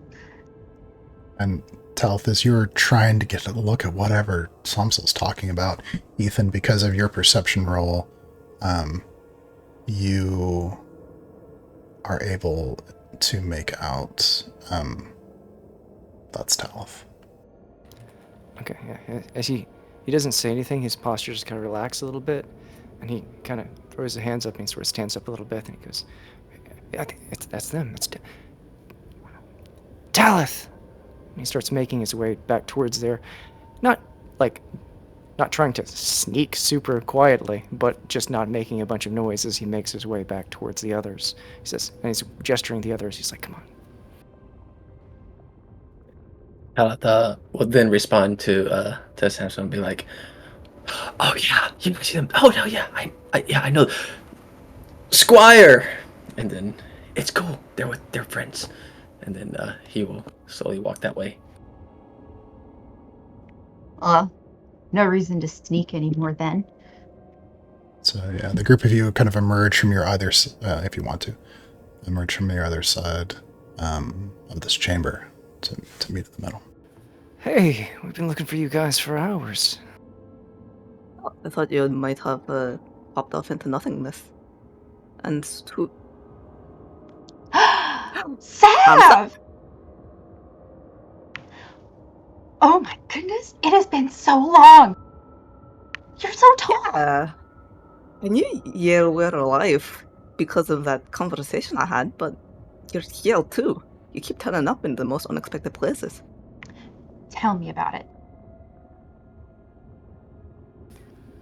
We're the there were 3 before Talith. 4, I guess. Yeah, we got a camp set up not too far back that way. Oh, great. So they made it. Good.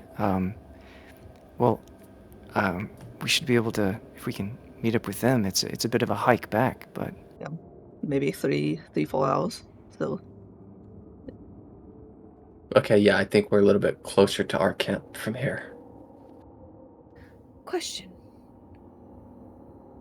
Which way are we trying to go? I mean, you guys, there's a dragon near where you entered the cave, and there was a dragon near where we entered the cave. So we're gonna have to get together and find a whole new way to go, right? sense. Yeah, a third way. First item on, I mean, there's lots of tunnels down here, but the first item on the agenda, I think, is to keep everyone back together. Sure. Where does it make the most sense to do that?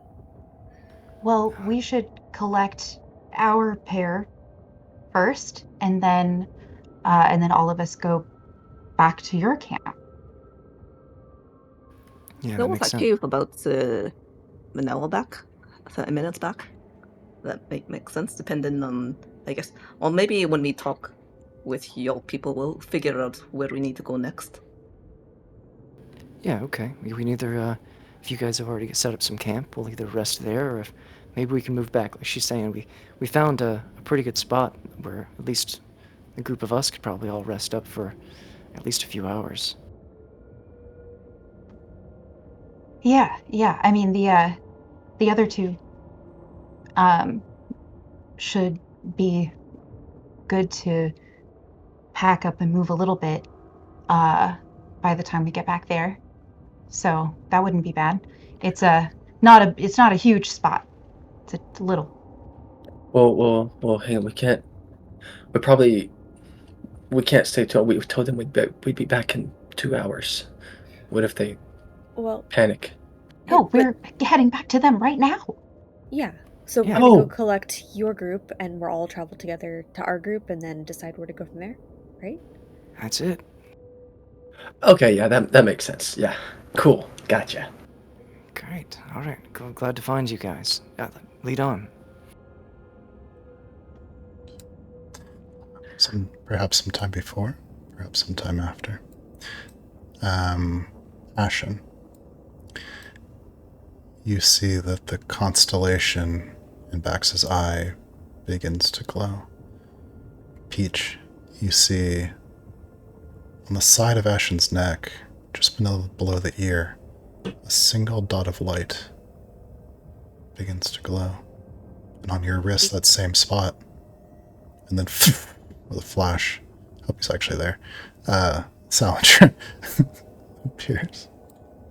And there's, again, briefly that brief feeling of connection.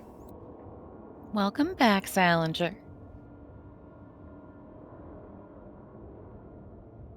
How's it going again? You know, in that new way. Where? Where'd you go? Do I have any recollection of being anywhere other than here? Salinger, please make an insight roll with advantage.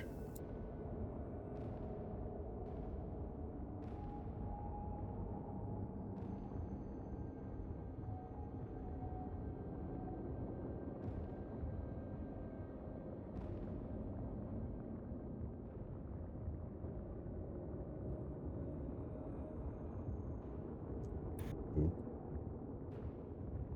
25, it looks like. Yeah, 1 point away from that crit. Salinger, you have some experience with these things that the others don't have. It could so easily just be a flash of white and nothing, but you've been able to make out some difference now. It's not just a featureless white void. It's like looking through fog at pin pricks of light, distinct, separate from each other. Hundreds, thousands. Each individual, each familiar.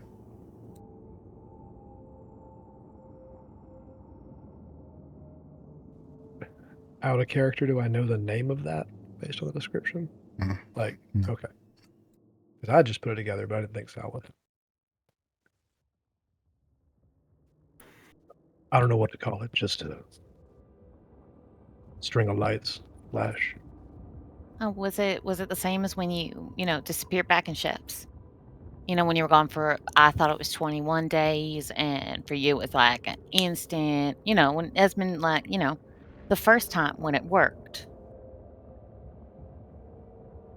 No, it wasn't like that. Do you feel anything about the magic itself? The school or point of origin who may have cast it on you? Cast it on me. And It originates from somewhere. Again, I really don't think we should assume that someone is casting anything yet. We don't know what could actually be happening.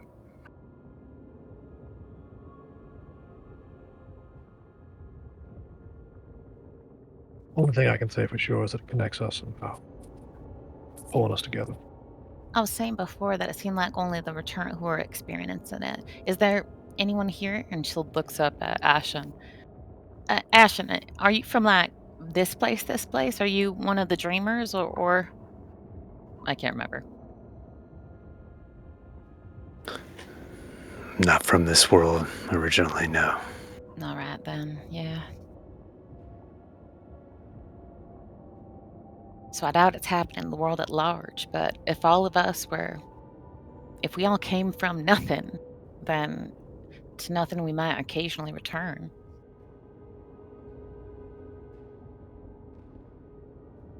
It's not how it works.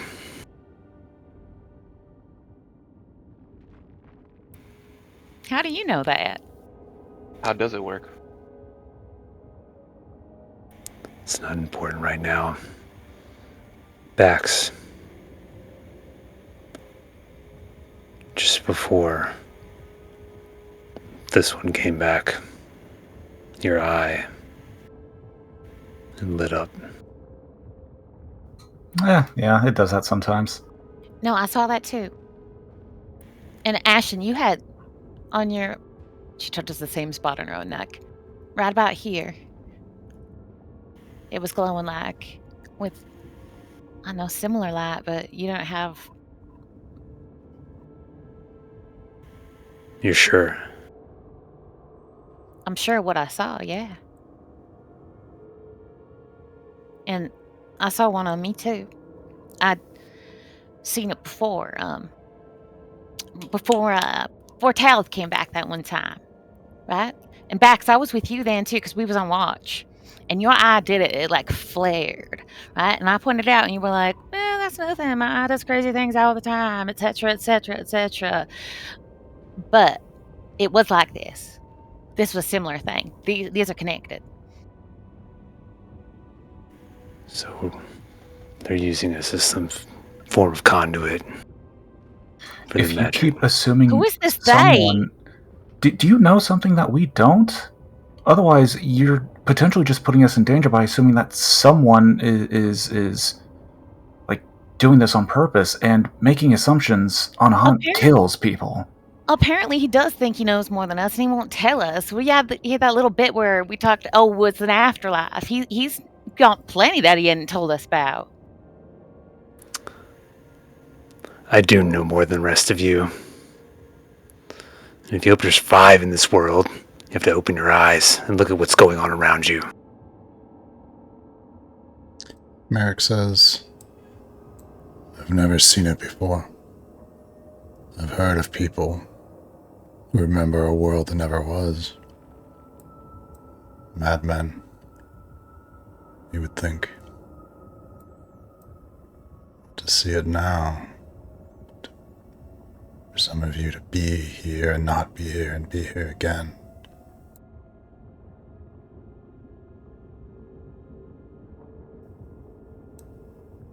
I don't know what to make of it.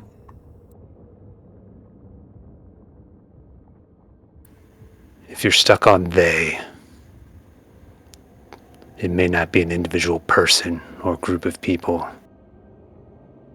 but there is a force making these changes.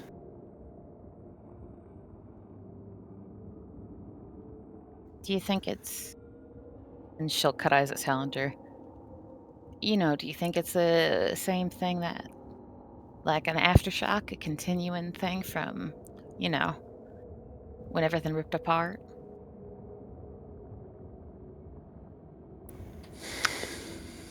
Maybe. With magic this powerful, it could be, but there would be a pattern to it. Why would there have to be a pattern?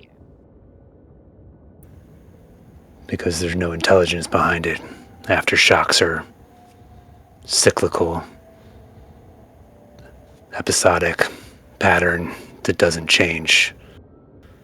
This doesn't behave like that. Comes and goes, as if willed. It's unpredictable. Yeah. Man, I wish Esmond were here, though. He could figure this out in, like, well, you know, he'd close himself up for 2 days straight, but then he'd have an answer when he came out, and he'd be sweaty and uncomfortable about it, but he'd have an answer. Just wish... I wish more people from Sheps had come back. Or he might do something to make things drastically worse by accident. Okay, out of 2 major things I saw Esmond do, one was bring you back to life, you're welcome, and the other one was break the world. So, you know, 6 and 1/2 dozen of the other. What do you mean? What do you mean, what do I mean? What do you mean, back to life? Salander disappeared for like a while. You know, like... Cooperas al insu. No, And he cast a spell. No, he wasn't dead. He just, like... Hold on. Ashen's casting a spell. What spell do you cast? What do we see? Yeah, if you were there when he first showed up in the cave, it's the same words that he said when he first entered the caves. And he holds out a hand, and a flash of light shoots out through the room and passes over everyone that's within, I think, 30 feet of him. Let me check. I'll get everyone in the room, probably. You're in the small cavern.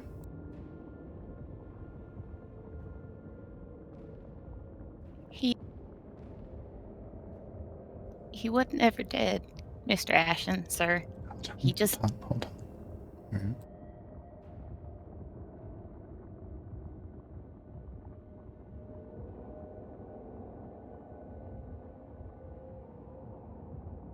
Yeah, so Ashen holds a hand out, and the flash of light passes over everyone. You don't feel anything as it passes through you, but it's clear at this point that when he first said these words, the spell didn't actually activate, and none of that happened. But this time...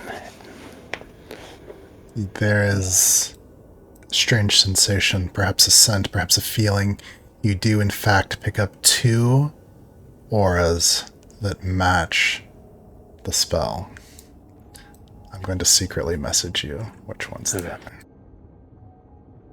I just want to note real fast that as Ashen began casting the spell, the moment he began casting the spell, Bax would have stood up with his spear in hand in a stance ready to run at him. As soon as the air has cleared a little bit, Peach would immediately try to be mea culpa. He wasn't ever dead. I mean, just, you know, it was like one of those things that you have in, like, you know, a good romance book where it's like, he's like, hey, I secretly liked you back the whole time. Let's go have a lovely dance. And then he just disappears off the face of the earth, and it's like, nobody ever remembered the handsome man. It was just one of those things. He wasn't dead. He came back eventually. Ashen hasn't moved during this entire rant.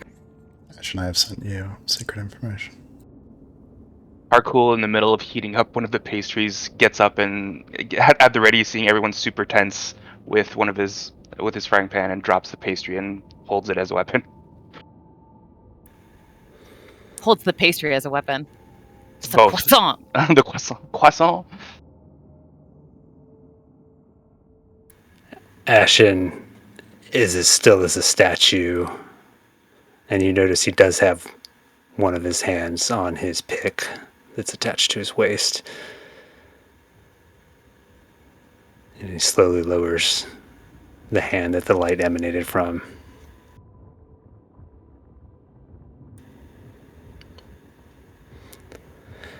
And then he kneels back down. And whatever that was all about, completely derailed the conversation. Sandra, are you okay? He's fine. Yeah, of course I'm fine. I don't know, I felt like he was aiming at you. I got worried. Dax quietly shifts to sit back down with his spear in his lap. What was that, Mr. Ashen? Could you tell us that, please? Could this not be one of your mystery man moments? I was seeing if your friend was undead or some similar abomination. No, I think maybe briefly time displaced. Not undead.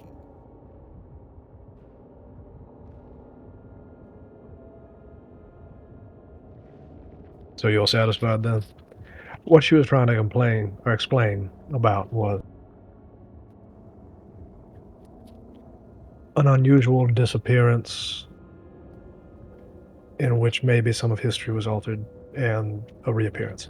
That's the short of it, Oh, yeah. without all the extra drama and intrigue. I wasn't going to mention Alangi's because that seemed to upset you when it was happening in real time. But yeah, there was a version of Sounder that seemed to continue on years in the future and establish a whole town and all. But, that's didn't overlap with this one at all. He didn't even remember it.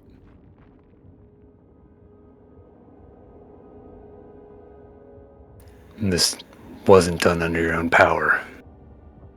Absolutely not. I Why would I mean- want to disappear into nothing? Or something, and then reappear? Hold back into... Anyway. No. There was a version of you that seemed to have moved forward into the future a chunk of time. Kate can't remember exactly how much. But, or rather had moved back. Because then we came across that town, Alangi's Pass, and it was like we were seeing relics of our own selves. Like some version of you had gone back in time and, made me into the goddess of love. Thank you very much. But it wasn't, you, because you're you. And you don't remember doing that, so you didn't do that. That was just one of those weird things. Like I said, Mr. Scary, Mr. Ash, and that happens sometimes. Sal looks over to Merrick real quick. This isn't one of those madman moments, I promise. I know it sounds that way. Just raises an eyebrow, sharpens his sword. Yeah, that sounds like something a madman would say. Moving forward. Ashen, on his knees, reaches around and starts to doff his armor. And he speaks towards Merrick. Does your squire often leave you to doff your own armor?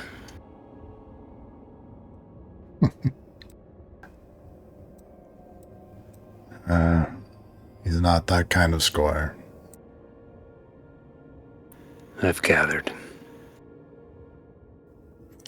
It's in that moment that a small withered voice from the rocks up above one of the cavern entrances echoes out across the room. Imov?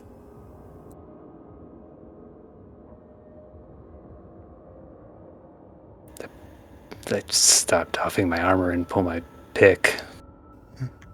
You see up on the rocks, diminutive goblin figure. You see Squire Somsel Talith Mosriel, and a large Goliath that appeared on the rocks up above. You see the small goblin, eyes wide, staring at you, Salinger. Not quite. I'm his son. And you can't be real. Sal? Peach? Hi, Miss Clockrat. That can't be Yev. You're massive. You see Yev squints. Oh.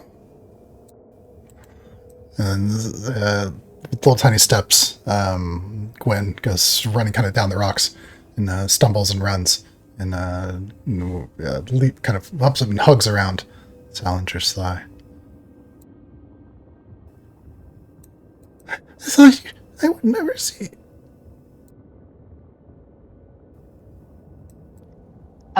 He hefts her up like she's not. Peach joins the hug at this point.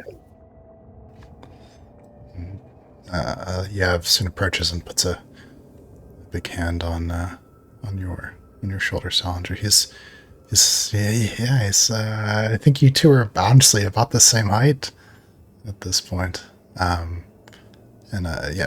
Gwen has vanished sort of into the bulk of your arms, but Yev is wide-eyed, staring at you. Reaches out, puts the other hand on Peach's shoulder. You realize Yev has to be. I mean, he's got to be in his 30s now, late 30s even. He's bearded, muscled. You see scars that weren't there before. Yeah, how long have you been here, fella? More than 20 years now. It's good to see you again. It was Gwen first. Did not know if there would be others until Samsel.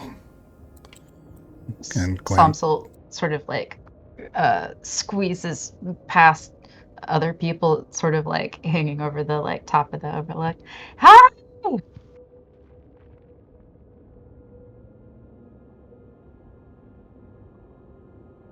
That leans over and says, I think the only other person you might know would be... and then they point at Bax. Samsel excitedly like... Except then the Sav thinks about it. Sips was there for that! Yeah. Oh wait, that's right. Wait, was she at the fight itself? Was! Yeah, she got like... Oh shit. Samsel and Bax briefly met before Bax kind of went blank in the head. She wasn't on the actual adventure with us, but the reason we were trying to get through was to get her back to the Digsman. I wasn't sure if she was actually at the exchange, as it were. Yeah, it's a little fuzzy. We'll say there's enough crossover there, at least acquaintanceships. But Talith, they're on the top of the rocks.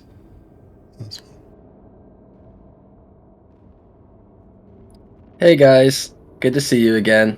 Well, at least the ones that I know.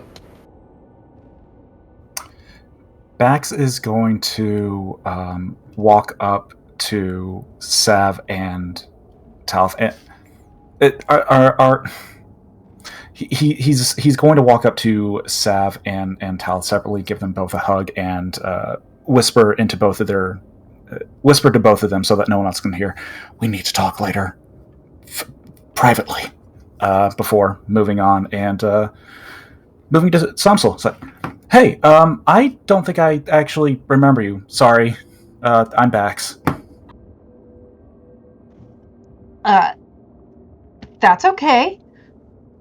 It's been a while, and I mean, wait, was Samsel there? Like, was she there for Blankbacks? She was there when Blankbacks returned to camp. Very, very, very brief overlap. We'll just say in passing, like if nothing else.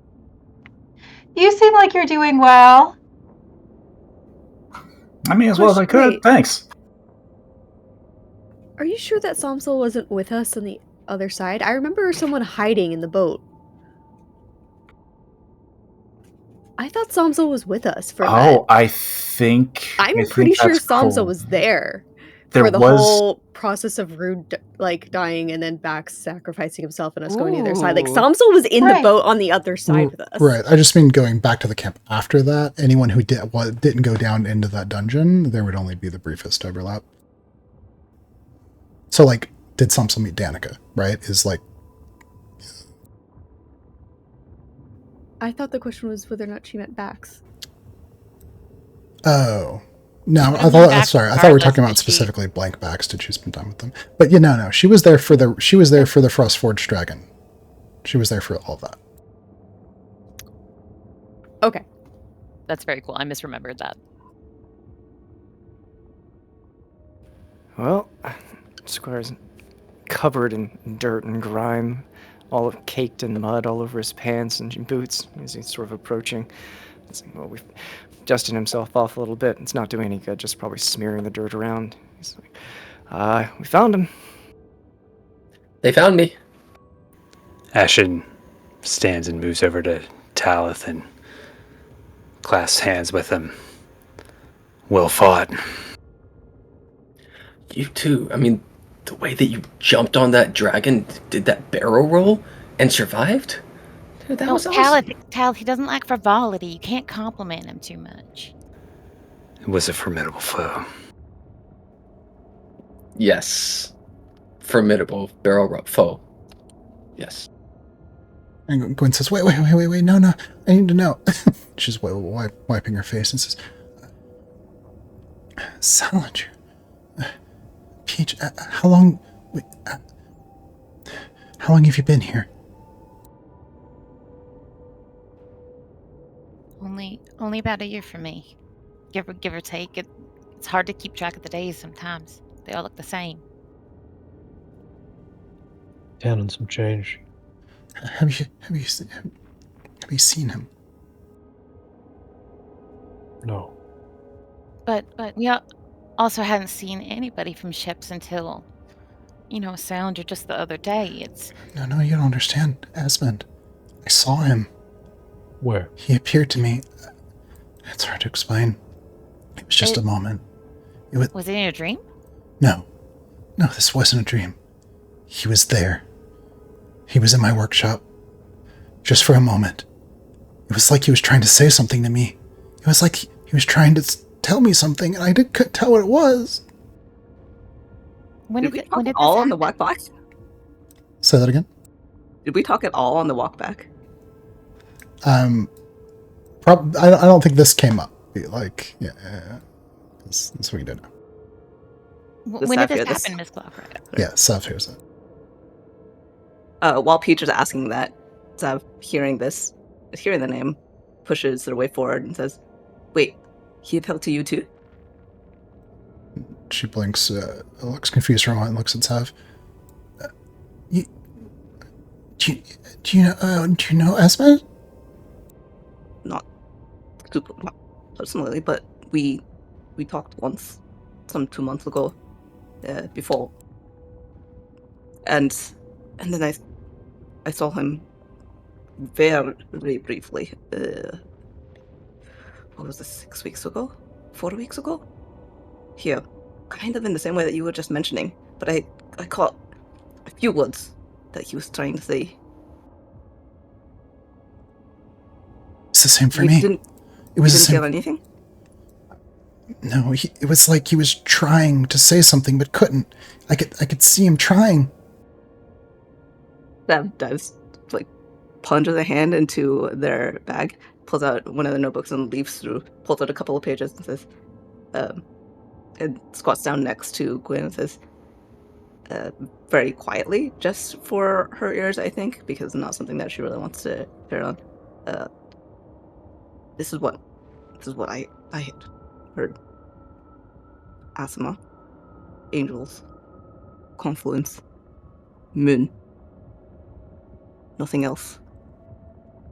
She looks confused, her mind's racing, she's looking around, and then she says, and she's too excited to be too quiet about this, and she says, I don't know what that means, but listen. When he appeared in our laboratory, we were doing experiments, research, studying magical auras for craft.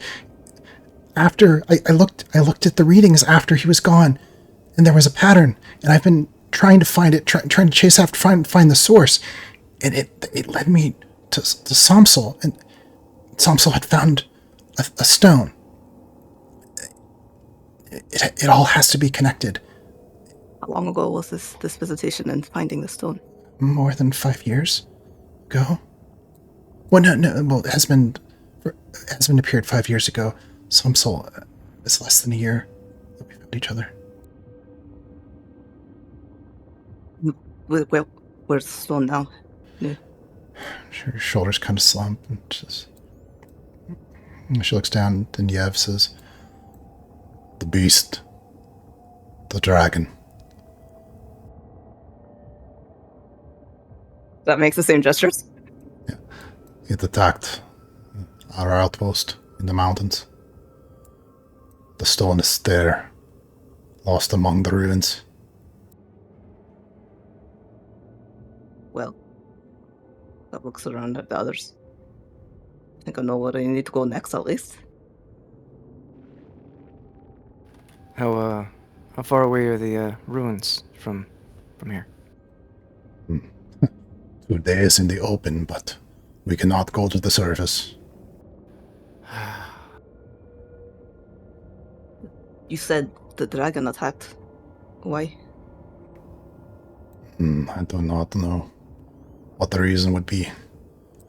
Why there were no signs of the beast in that region, only these trolls and smaller creatures. The dragon came from on high, from the peaks of the mountains.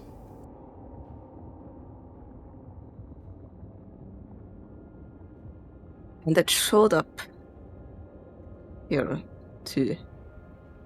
Do you think that's because of you? Or just bad luck? Gwen says, "It might have been my fault. The research, the stone. I can't think of any other reason. The stone has an aura, something. There's something to it. I haven't solved it, I don't know, but there's the same. I'm getting the same pattern from the stone I got on my instruments when Esmond appeared." Miss Clockrat, you keep saying pattern in things. She looks around. She's not exactly sure how many people are here, right? She and Tal can hear it. Squire's in it. Yeah, I mean, you guys are in a little cavern, and that's echoey. Unless you're trying really hard to be quiet, everyone's gonna hear you. Do we want to tell Ashen about the patterns? Like, he got a little uncomfortable when he said things might be predictable, and before when I mentioned certain things that Esmond had done, he seemed really upset. So, That glances at Vex.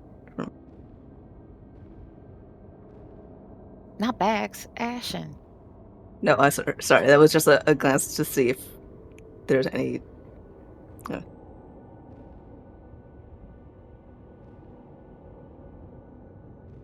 Is Ashen Yeah, you're all in this conversation? You're all here. You're all in the room. We're all standing in a circle, holding Right, well. hands. Well, that defeats the question. Peach is How big is the cave? It's not that big. Just a note for point of order. While this conversation is happening, Bax is paying attention, or he's listening, and will speak when spoken to. But his eyes keep flitting back to Ashen, and he doesn't let him out of his sight very much, if at all. Peach still says that not Bax Ashen thing. She notices that Sab notices Bax continually noticing Ashen.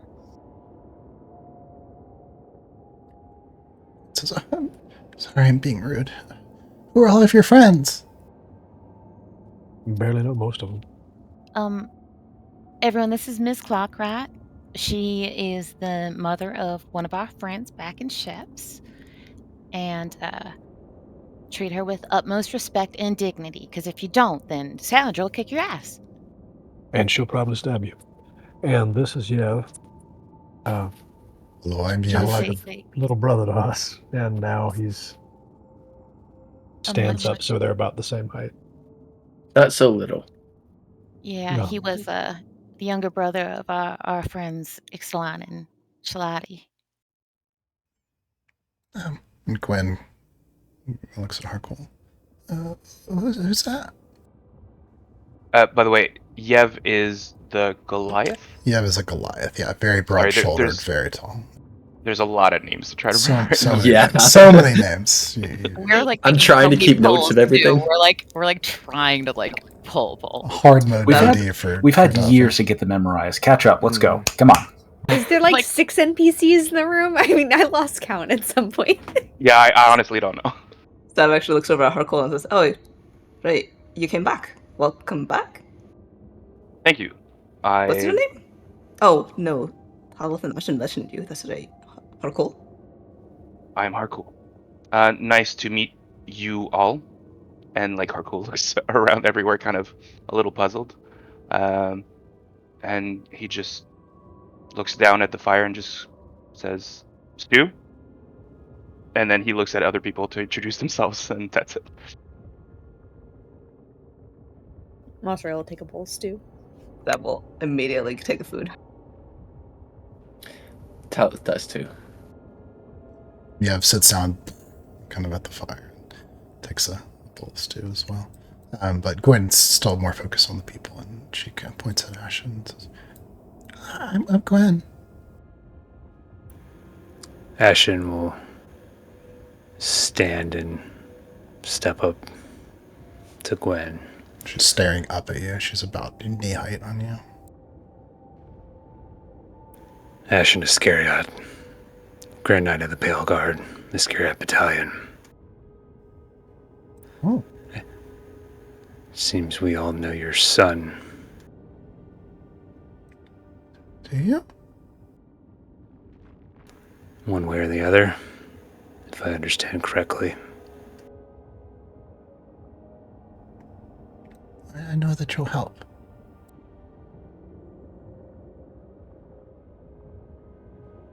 Seems we all are linked in that regard. Am I wrong? Well, we're not, but Yeah, but you had that, that young fellow with you before. You were all following him, so that's your link. Just because you Yeah, Merrick just says, Source died. Vesper. His Yeah, name was that's- Vesper. Yeah, Vesper. I mean, still your mission, right? To understand the field, we need to share information. Backstabbing coming at you. Tell us information. We're all going to travel together. Are you? And they look over at the Relicers. Still planning on coming along? We're planning on trying to go deeper into this creature's territory. Yeah, Merrick says, as we discuss with the others, and he glances over at Squire and Belt for a moment. And says, "We'll help you in this, so long as our share of the findings are guaranteed." What counts as findings? Because it seems we're going back to this woman's laboratory.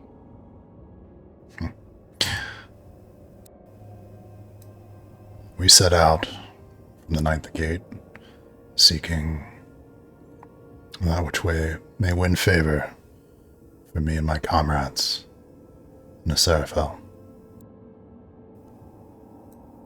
Secrets of the old world, treasures, relics. That's what we desire. That's why we're here. That's the payment we expect if we continue with you. That looks like Gwen. Gwen's... I don't care about any of that. We have to get the stone back. I think it's the only way that I'm going to find him. how big is the stone? Is it a Whoa, big- whoa. Let's get something out in the open real quick about the stone, okay? It is my stone. It is mine. It is legally my stone. It is not part of the treasure pile. It is not for divvying up. It is being lent for the express purpose of aura investigation and to try to find Esmond. And that is it. I just want to put that out there. That's it. Please proceed. Samselstone. To Samselstone. That actually looks a little bit relieved at this. But we are allowed to touch it and investigate it when we find it, right? To an extent. Yeah. Well, how big is this stone? Is it too big to carry? Is it? It's like 2 hands worth. Samsel is she holds up her hands to show, but she is a teeny tiny little halfling. So her hands, two of her hands, it is clear. All right, 2 of your hands, 1 of my hands, half of his hands. He says, noting to Sal. Got it. What does it look like? It's beautiful. It's like a milky white, not like an opal, but it's like milky white, and it has like these veins of gold in it. It's very shiny. Thing. That's slightly warm. I didn't actually hear that. What was that? Does it sing? Is it slightly warm? And then Sav turns to the side and says, also, did you happen to pick up that opal that I asked you to, Talith? He's now over there. He's kind of grooming Useful. Like, huh? Yes, I did. I grabbed the opal, and then he walks over and passes it over. Sav grabs it back with like just a big smile of thanks before turning their attention back to Sam. Gwen says, well, it kind of sings if you know how to listen. The stone, it gives off an aura. And you wouldn't see it unless you had the right instruments. But all you need is the stone. So if we could get the stone and bring its stone back here, that's it. That's all you need. Anything else that is left to the replicas? Are you fine with that? I don't care about that stuff. I mean, aside from the instruments and stuff that she needs for her investigation of the stone, of course. Of course. I would love to see a workshop. Wasn't it destroyed? The outpost What was remains of it? Don't ruin my dreams. The outpost was destroyed, but in Endergon, I have a workshop there. When we leave here, it'd be the best, safest place to go. Endergon, is that a city? It's a city. If the dragon is attracted by the stone and we bring it there, would that not put the city in danger? She kind of looks down. I don't know. But you have to understand, without the stone, I don't know any other way we're going to find him. First steps first, then. First steps first may actually be the rest, honestly. And then here they kind of quiet down and just go back to eating for a bit. Pardon me, Miss Clockright. Your workshop, is it near any caverns, kind of like what we're in now, that we could potentially like? It'll take us longer, but it'll keep us hidden from the dragon at least. Are there any caves kind of near the workshop at least? Not that we'd explored. We didn't travel underground to reach it. The outpost. It's on not the highest peak, but the highest peak in the local area. It was the best place for the observations, where the signals would be the most clear, and we could get a truest sense of truest readings on the aura. How long have you been here? Or how long have you been studying the thing?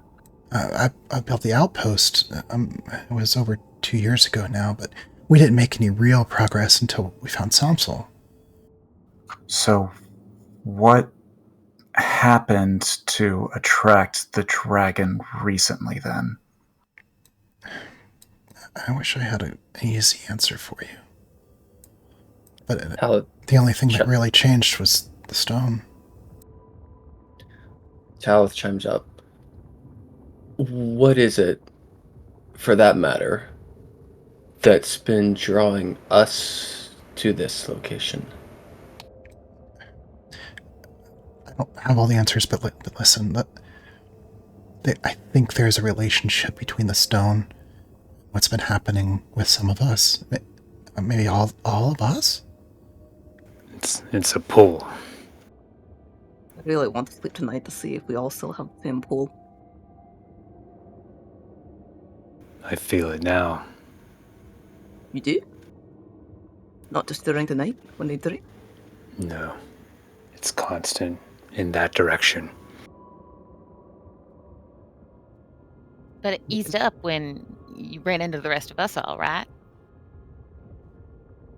Or was eased up a little bit? It's a noticeable recognition.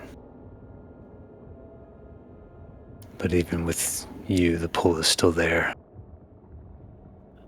What if, say, the stone is the big pull, and since we're all pulled to the stone, we are still pulled to each other, but not as drastically as the main source of the pull? I've got a question. Um, I've got my little compass.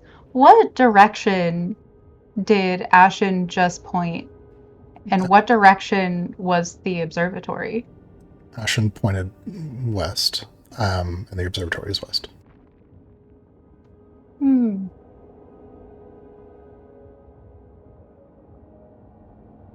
Okay, so a couple of options, I guess.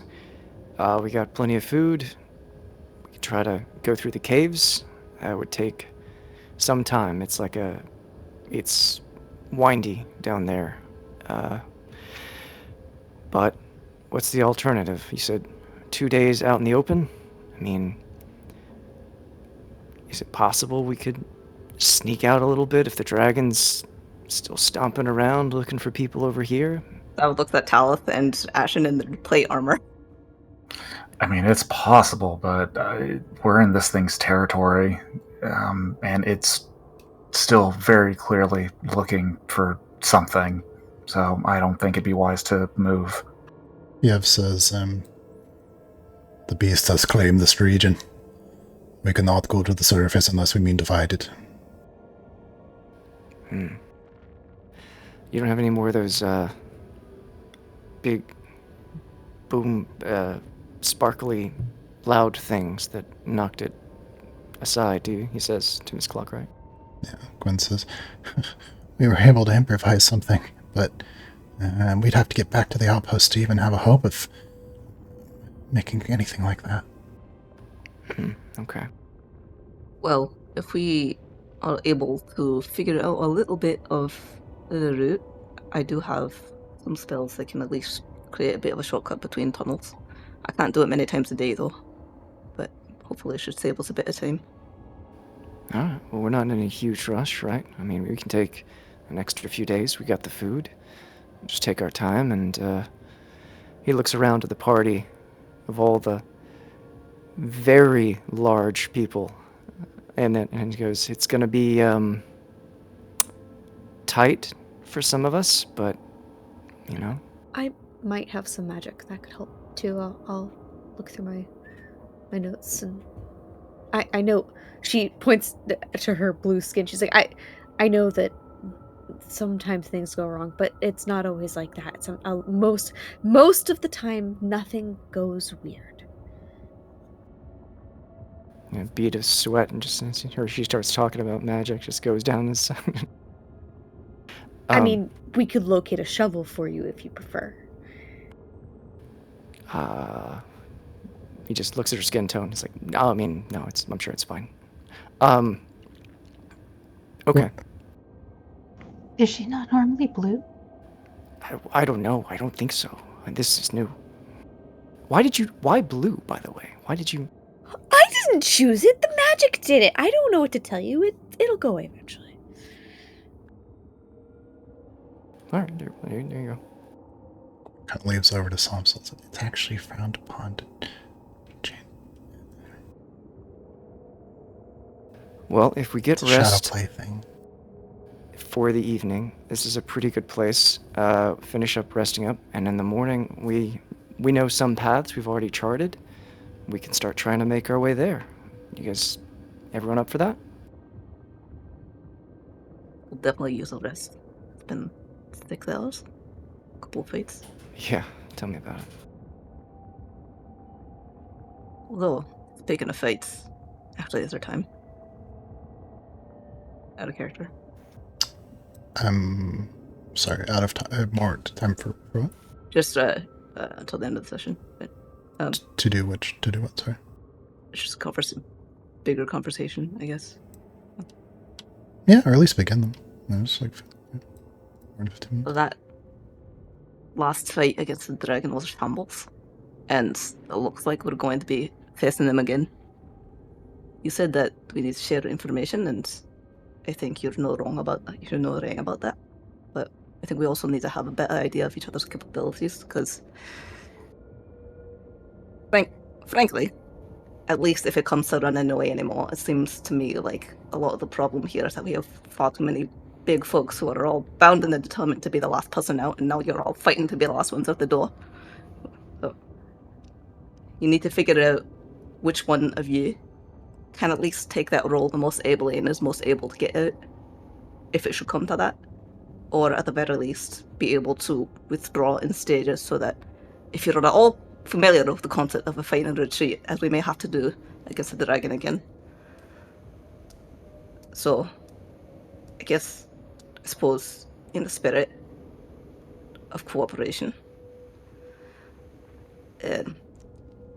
obviously, I can cast some magic, but I'm best with moving things around, moving people around, running away real well.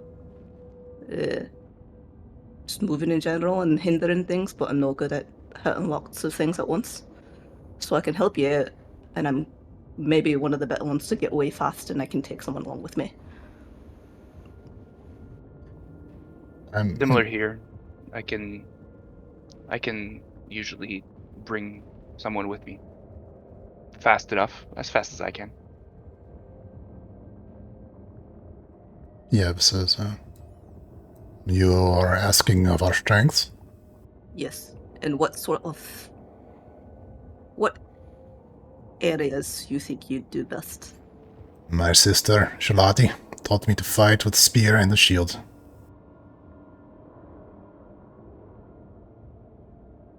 How fast do you move, though? When you stick in one place, do you hold there, or can you get from spot to spot real quick? My legs are long, and I will not run unless it is smart to do.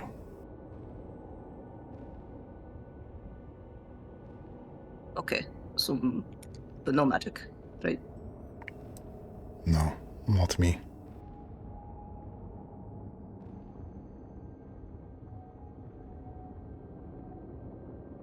And Squire offers him a fist bump at that.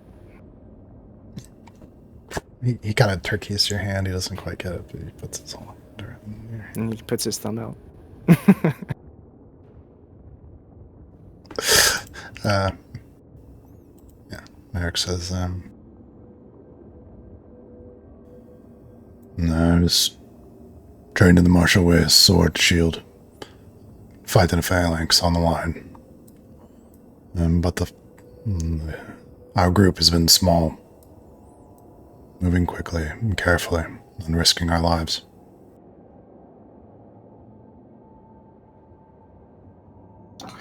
I hit things. I can hit things hard. I've got magic that lets me hit things harder. I've got some healing capabilities. Not a full healer, unfortunately, and I'm pretty quick. I can. I've got this one trick that lets me pop in and out on top of someone. I can only do it once a day, but I can use that either as a means of getting away or trying to get advantage on an enemy.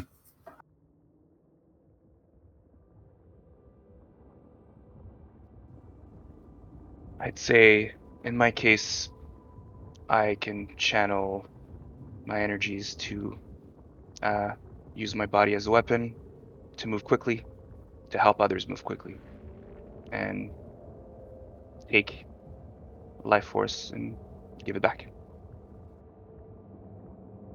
I think you're one of the fastest people I've ever seen. Thank you.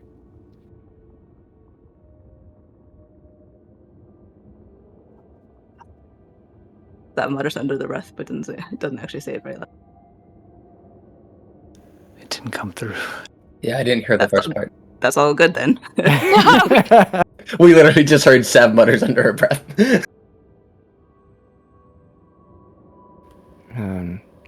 But you guys, he says towards Peach and Sal.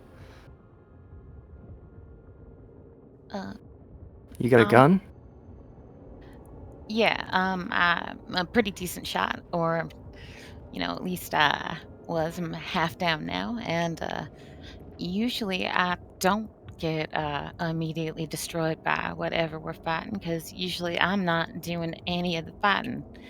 She looks at Sal. She goes, "I learned a long time ago to stay at the edges of things, and let the big guys fight. So I'm out there with support and an occasional quick shot." Oh.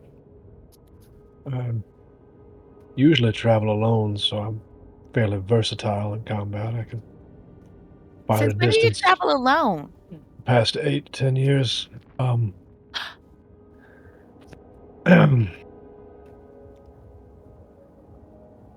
So, fight at a distance. I can fight up close.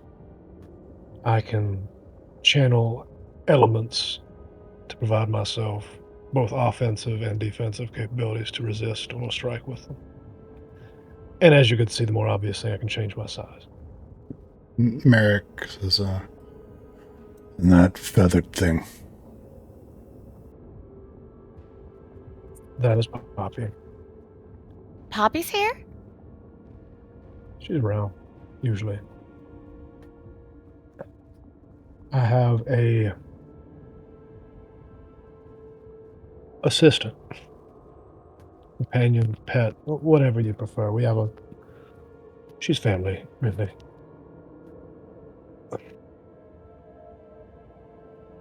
Fast. Also can spit long distances and strike things with elemental damage. Sharp claws, sharp teeth. Friendly to people I like, less so to people I don't. She saved my life more than once. Merrick says, not mine.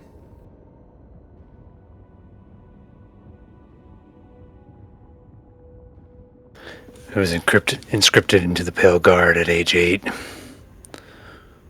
when my magic began to show. I was trained in military strategy and tactics until I rose to Grand Knight. Led a battalion of over 3,000 men for about 8 years. I excel at campaign strategy and battlefield tactics. And not in 3 months can the group of us kill that dragon. Not if we trained day and night. Notice I said nothing of killing it, but lots of running away. Just so we're clear, you cannot kill that dragon. Yeah, I think we're just trying to figure out how we can survive if we happen to come across it. All my dreams are dashed.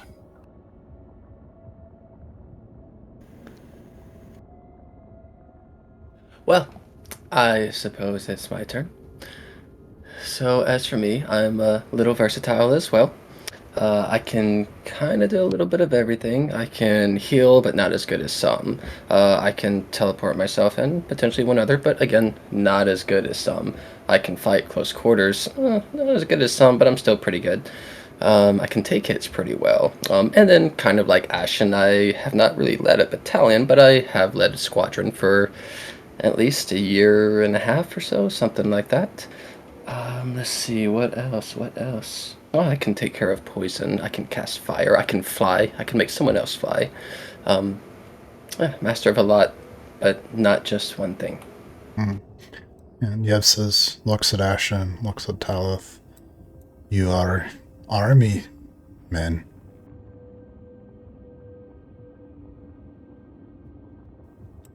You In a have sense. you have led soldiers.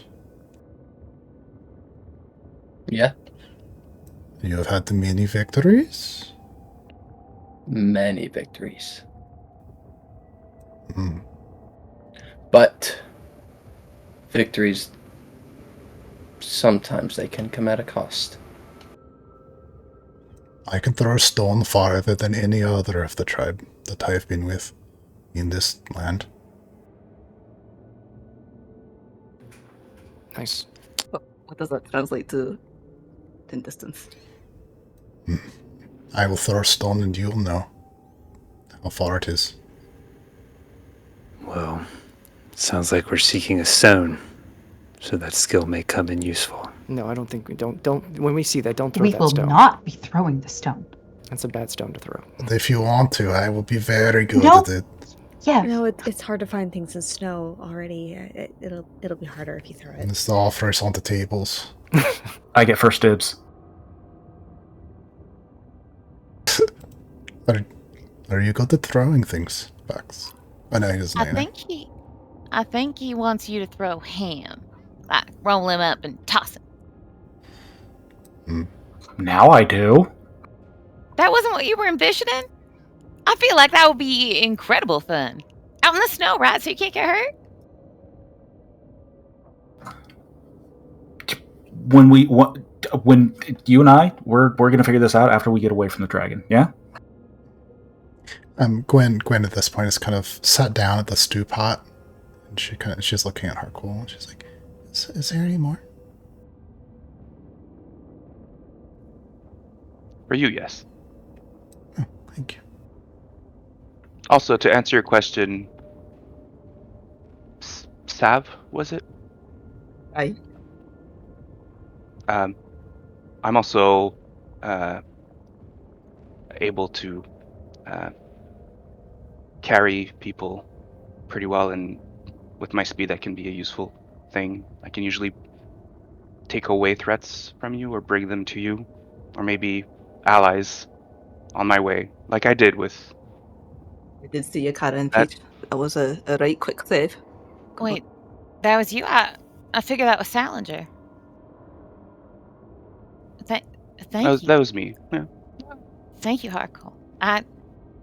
When I woke up back on the ground instead of up on that ridge, thank you. And you didn't even know me then. I don't need to. And one more. Yeah, I understand that I, like Ashen, are a newcomer and don't have many ties to any of you yet. And I am also aware that some of my magic went a little weird today. And that does sometimes happen, but not very often. And most of the time it does not turn this is the first time I've been turned blue or had a beard of feathers or music was around me. I don't know. That was really weird. Normally it's not like that. I have a long history of being a healer, and so, that's certainly something that I can continue to help do, but I've got lots of different kinds of magic, and I seem to have a tie to nature, and I can change into different kinds of animals that can be useful, and sometimes I can carry people even if they think that's weird, and she darts a side-eye to Sav and Peach. But just saying, in a battle, if you need to get out of somewhere fast, I can be a horse, and you can just ride with me out of there. If you want to stay that horse that's still in the cavern. Yes. Well, most of my stuff that I can do is magic, and I can do all different kinds. But she also, she's holding her like staff with like that's wrapped around, like it's like a branch with that wraps around a stone, and she kind of taps it, and as she taps it, like the top of it for a moment just seems like it comes to life, and the branches kind of twine and swirl, and you swear that you see little buds and flowers appear and leaves and fall from it, and it just goes back to the way it normally looks, and she's like, in a pinch, this is its own weapon as well. Gwen kind of raises her hands. Make sure I understand. Are you normally a horse that's pretending to be a person, or? No, I'm a person who can. Sorry, I also hear my dog crying behind the door. It's very distracting. It's the goat. You can't hear it, right? She's distressed by you. Oh, we goat. can hear it. It's the goat. It's fine. It's a part of the Yes. ambiance. It's the other horse, the ersatz one. No, I'm a person who can become a horse, or a bear, or a wolf, or a giant snake thing. You know, there's lots of different things you can be. Can you become something pretty small?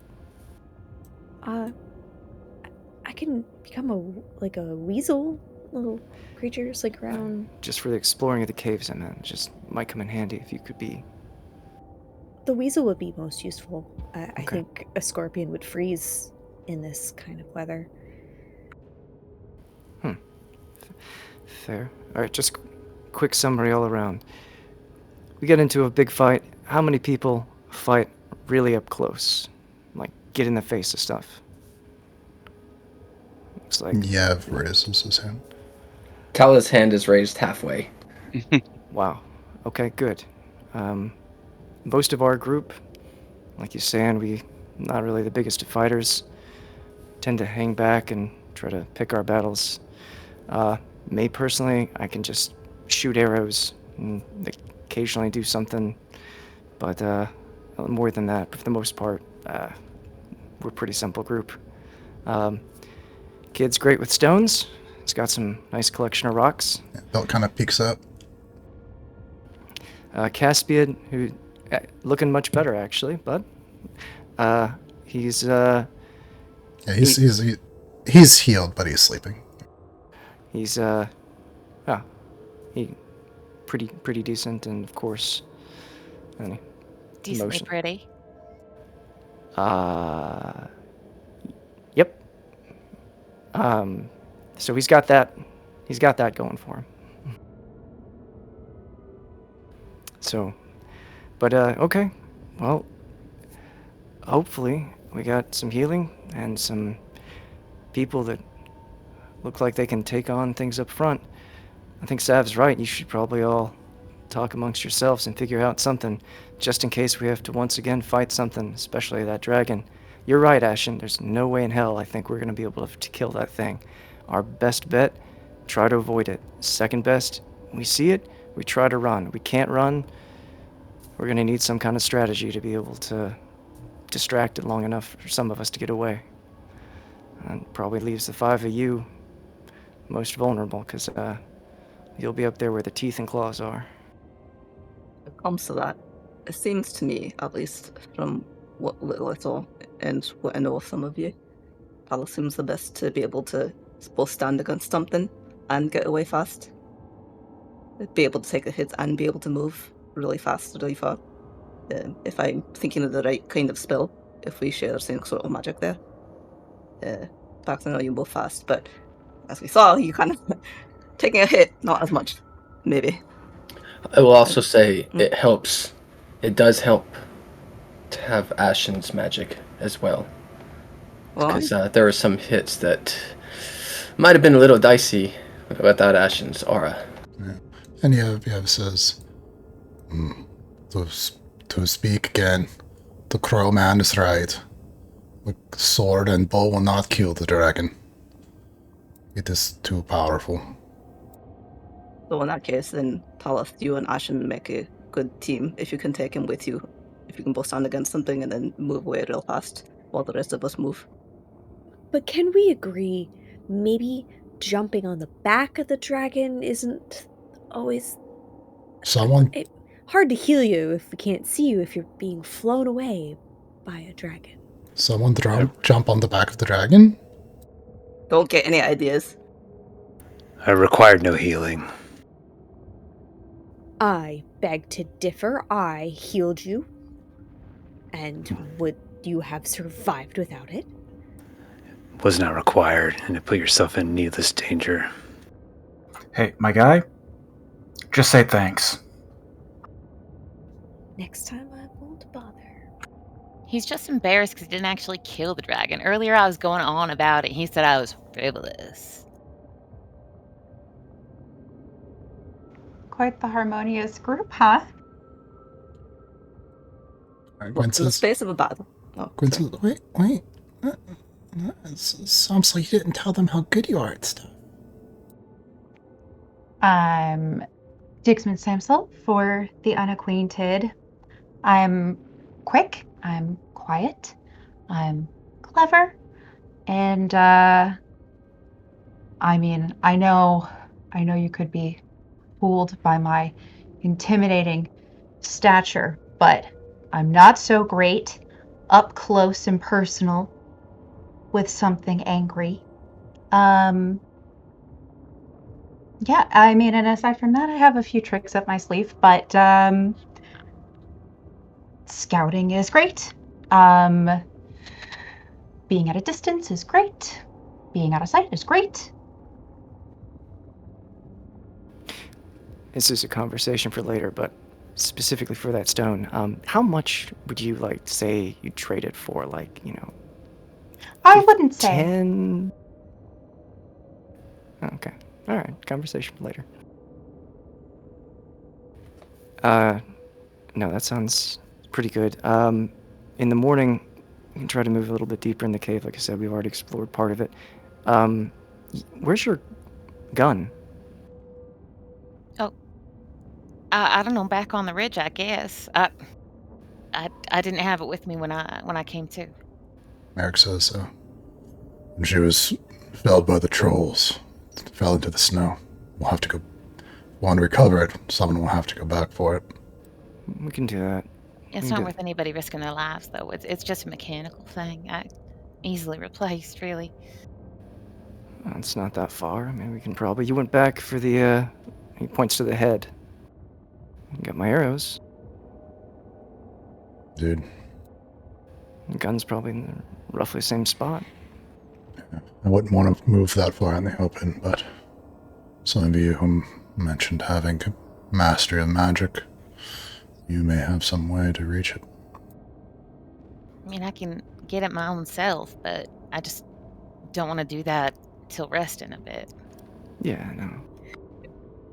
I'll mention he can make people fly. If he can make you fly, he can make you invisible. Talus said he could make fly. Who all can fly here? Yeah, I can do that. But no, then we'd just be in the sky, and Summit would be coming after us like we were little, like, snackable birds. Also, No, it'd be probably better only just to go blip, blip. one person that owns that too. But it's the getting out there is a hard part, I think. Just to be clear, is it where you were felled? Yeah, so it would be on that mid-sized ridge. How far away was this? I would have to refer to the map. It was where you picked her up. Oh, no, but I mean, because I don't know where this cavern is compared to where we were. A couple minutes away, right? If we are talking about trying to get back out there, I can also provide a bit of a buffer for us to increase our stealthiness, so to speak, so there's less chance of us being found. Question. Do we think the dragon would notice a creature? Carrying a rifle? Well, Big enough to stick it up carry in a my rifle? mouth. I mean, it noticed the trolls. It did notice the trolls. What about a wolf? You'd have to get on the ridge first. It's pretty high up there. I'm just putting it out there, but I can probably get there faster than anyone and come back. Would you like to Okay. be invisible? I would definitely like that. It's just in the morning, maybe. Yev says, I would prefer to do it now, so I have more energy in the morning. But whichever way, if it's very important to you. I can do that. You really don't have to hark, Sab. You don't have to. I mean, they're pretty expensive, aren't they? Yeah, but it's not always about price, Squire. I mean, it's the risk that my friends are taking to go and get what is essentially a tool, a piece of equipment for me. It's a valuable weapon. And Harcourt if it's will how you retrieve it. protect yourself, Isn't it the one you had before? Yeah, I still got this one. She gestures to the one kind of in her hip holster. But yeah, it was the long range one. The one from Bethedron. Then we should definitely get it.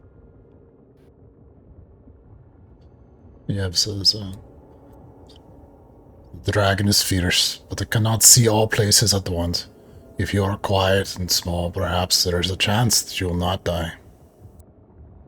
They're not going to take that kind of chance, Yev. Invisible, that will be acceptable to me. I'm not. She'll look up at Hark. I'm not going to have you risking your life again to, go back for one of my things. Gwen says, you mentioned making someone be able to fly. Be careful. You don't go up above the rock line. The winds are so strong. They'll batter you against the rocks. I don't need to fly.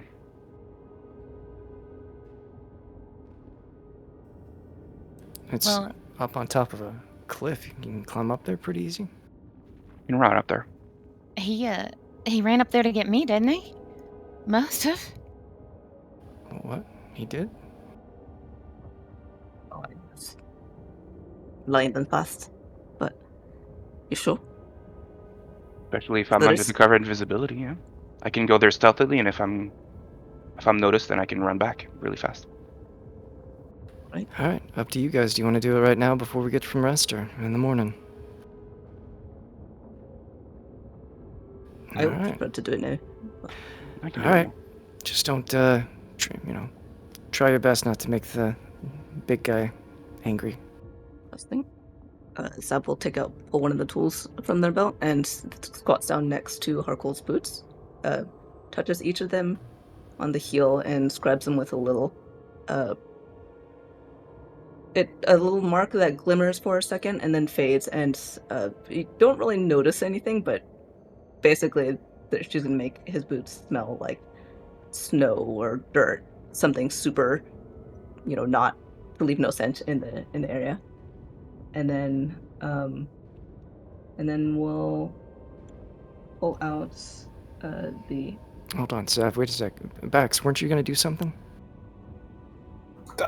I was offering to, be sneaky and get a little further out there before trying to retrieve the weapon, but I have to travel out there as well. But if Harkul can dash through, especially if they're invisible, excuse me, before the dragon even reappears, then I don't know if I'm needed necessarily. I can get there stealthily enough, and then, especially if invisible, and then come back fast. All right, well, thank you. I would much appreciate it.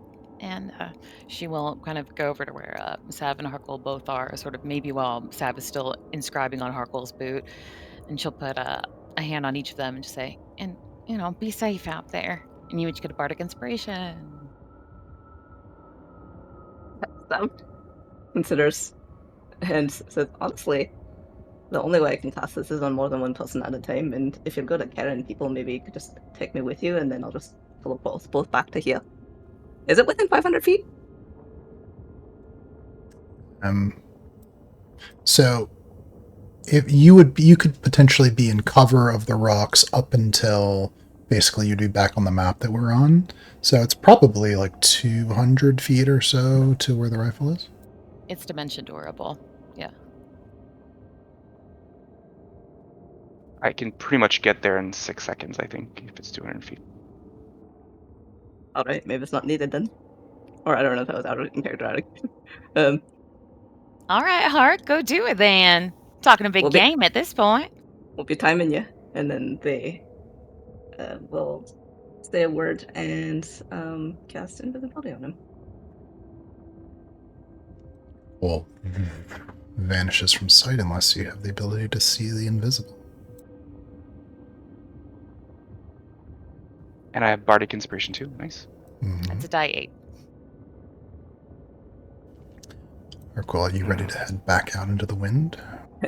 Sav says, even though she doesn't know if he's still there, by the way, this will break if you do anything other than move. Or if you including- try if you try to hurt anything. Oh, noted. I don't want to harm anything. And then I'll try to stealthily leave. So Yeah. basically, while invisible, I guess it's advantage for stealth. Well, we'll come to that. So you leave the caves, head back. The wind is immediately, the sound of it booms up around you. The wind's whipping and cold around you. The temperature difference with the fire in the cave going outside, quite severe. And of course, the time of day hasn't changed at all. The sun's still in the north, behind the mountains from where you are now. You see silhouetted against the sky the sharp outline of the rocks moving out into the snow and staying certainly quiet and in cover. You hear a roar scrape against rocks, peeking out. You're able to see a bit of the creature on the far across the rocks on the far side. You see its great claws scrape across the stone, and large boulders are broken off, falling. You see it sniffing at one of the it looks like a crack in the rocks on the far side, as though searching to see if maybe that's where all of you have gone. It must have gotten the scent of something recently. From here on, if you leave this point in cover of the rocks, there's a possibility. There's a possibility of being discovered. I think maybe looking at your own hand. I imagine probably your own hand is barely visible, probably to yourself, like almost completely transparent. Just the slightest impression that you can see. You see a great whip and curl of the dragon's tail, and its many wings shifting against the wind as it crawls along the rocks. If you remember, having already been on this battlefield, looking amongst all the footprints, only half covered now by the snowfall as well, you remember that rock. You remember where Peach was. You were there. That's where she went down. You don't see the rifle from where you are right now, but you have an idea. It's got to be there. It couldn't have fallen too far. I think it's... actually check. 1 second. I still have the map.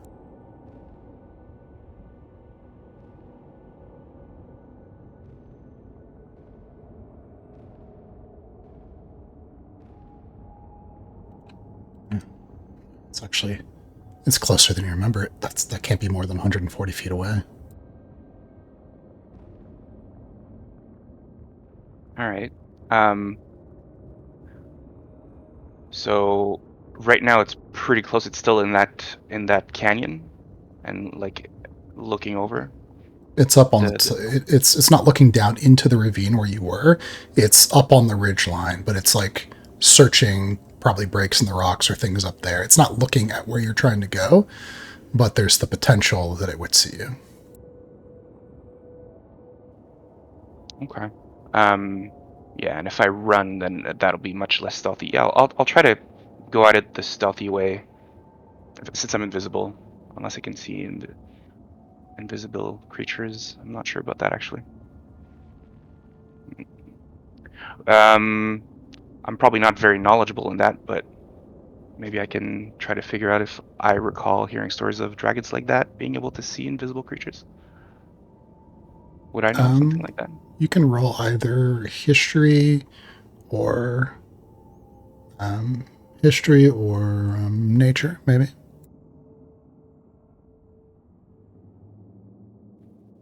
I am not good at either of those, so I'll go with nature.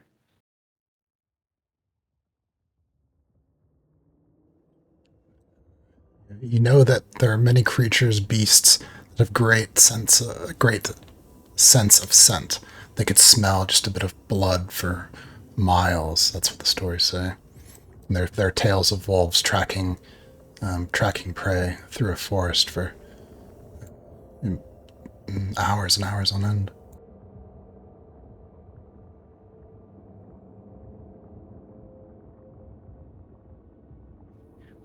Yeah. If I do a check, can I say that I remember to do his coat as well? Because I could do it to 5 items with smell. I think he's in the situation that he's in, kind of at this point. Okay. Fair enough. Yeah, I'll try to go stealthily and see if he notices, or they notice me, the dragon. And if I see that I'm noticed, I'll speed up. So I'll start up stealthily first. All right. You begin to move out from cover of the rocks into the wind. You can feel it blowing against your coat, harsh against your cheeks. Little bits of ice scraping your cheek as you move out as quietly as possible, staying to the shadows of the mountains as much as you can, staying out of sight. You move from one rock to the next. As you dash from one rock close to where you think the rifle might have been, I would like you to do a little vignette for us. I would like a glimpse of Harkul's past, his training. Sometime in his past when he learned to be quiet, to be fast. Oh man, I forget my mentor's name. But Harkul basically trying to not let his emotions get the best of him, and no longer focusing on his strength, tries to focus more on his agility and sneaking past the dangers in I forget the name of the town now. Sorry, it's been a long time. That town that I was in along with the priest, where the You mean you're speaking of the Shiver Court? Shiver Court. And so basically, during my time at the Shiver Court, already having lost a lot of my physical mass, would try to lean into sneaking past to get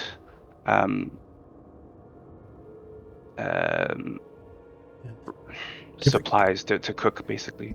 Give us just sneak past them. Give us a cinematic moment, if we were just for a few moments, if we were watching Harkul through the lens of a camera. What is he doing? What are we seeing him do? Yeah, basically missing enough supplies to cook the next meal. Harkul would sneak past outside of the abandoned tavern in the Shiver Court and try to get outside of the town's parameter and try to sneak past the undead guard, if I remember correctly. Mm-hmm. And really try not to get noticed despite his large bulk. And for the first time, I would say, finally succeeded at sneaking past the guards, because usually he would get caught and try to get back immediately. And so more of a triumphant moment of, rather than using his brawn, using his stealth to actually get out and succeed on his goal. All right. Just as you had learned to do then, just as you'd been trained under your mentor's guidance, quickly and as quietly as possible, following along the edge of a shadow, and seeing just a small thing compared to such a beast, like a rat moving in the sewers. Please make a stealth ability check for me. Do I get advantage for being invisible? You do not.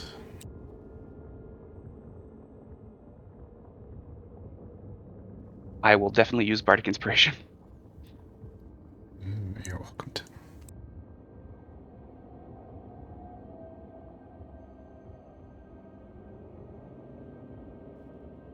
How do you add in this new interface Bardic Inspiration? Actually, I'll just roll separately. Just roll a die, yeah. You can roll it after.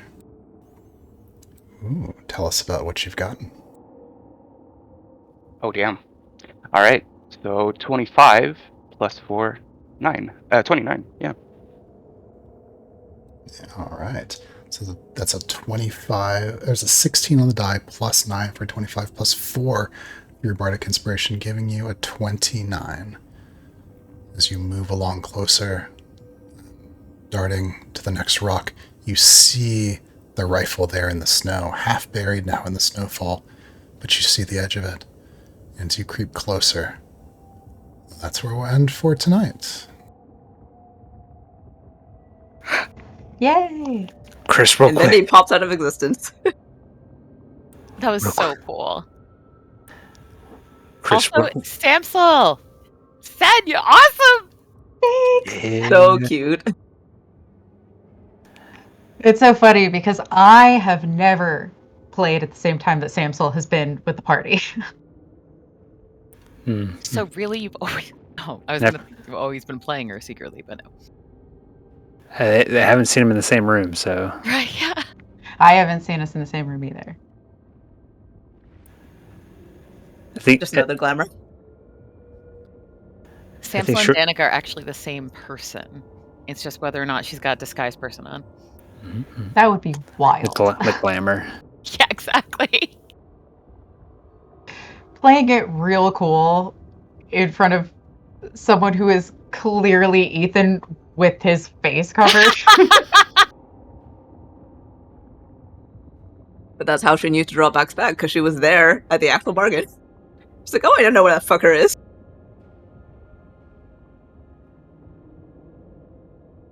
So just for context, Samsel is the character you played before?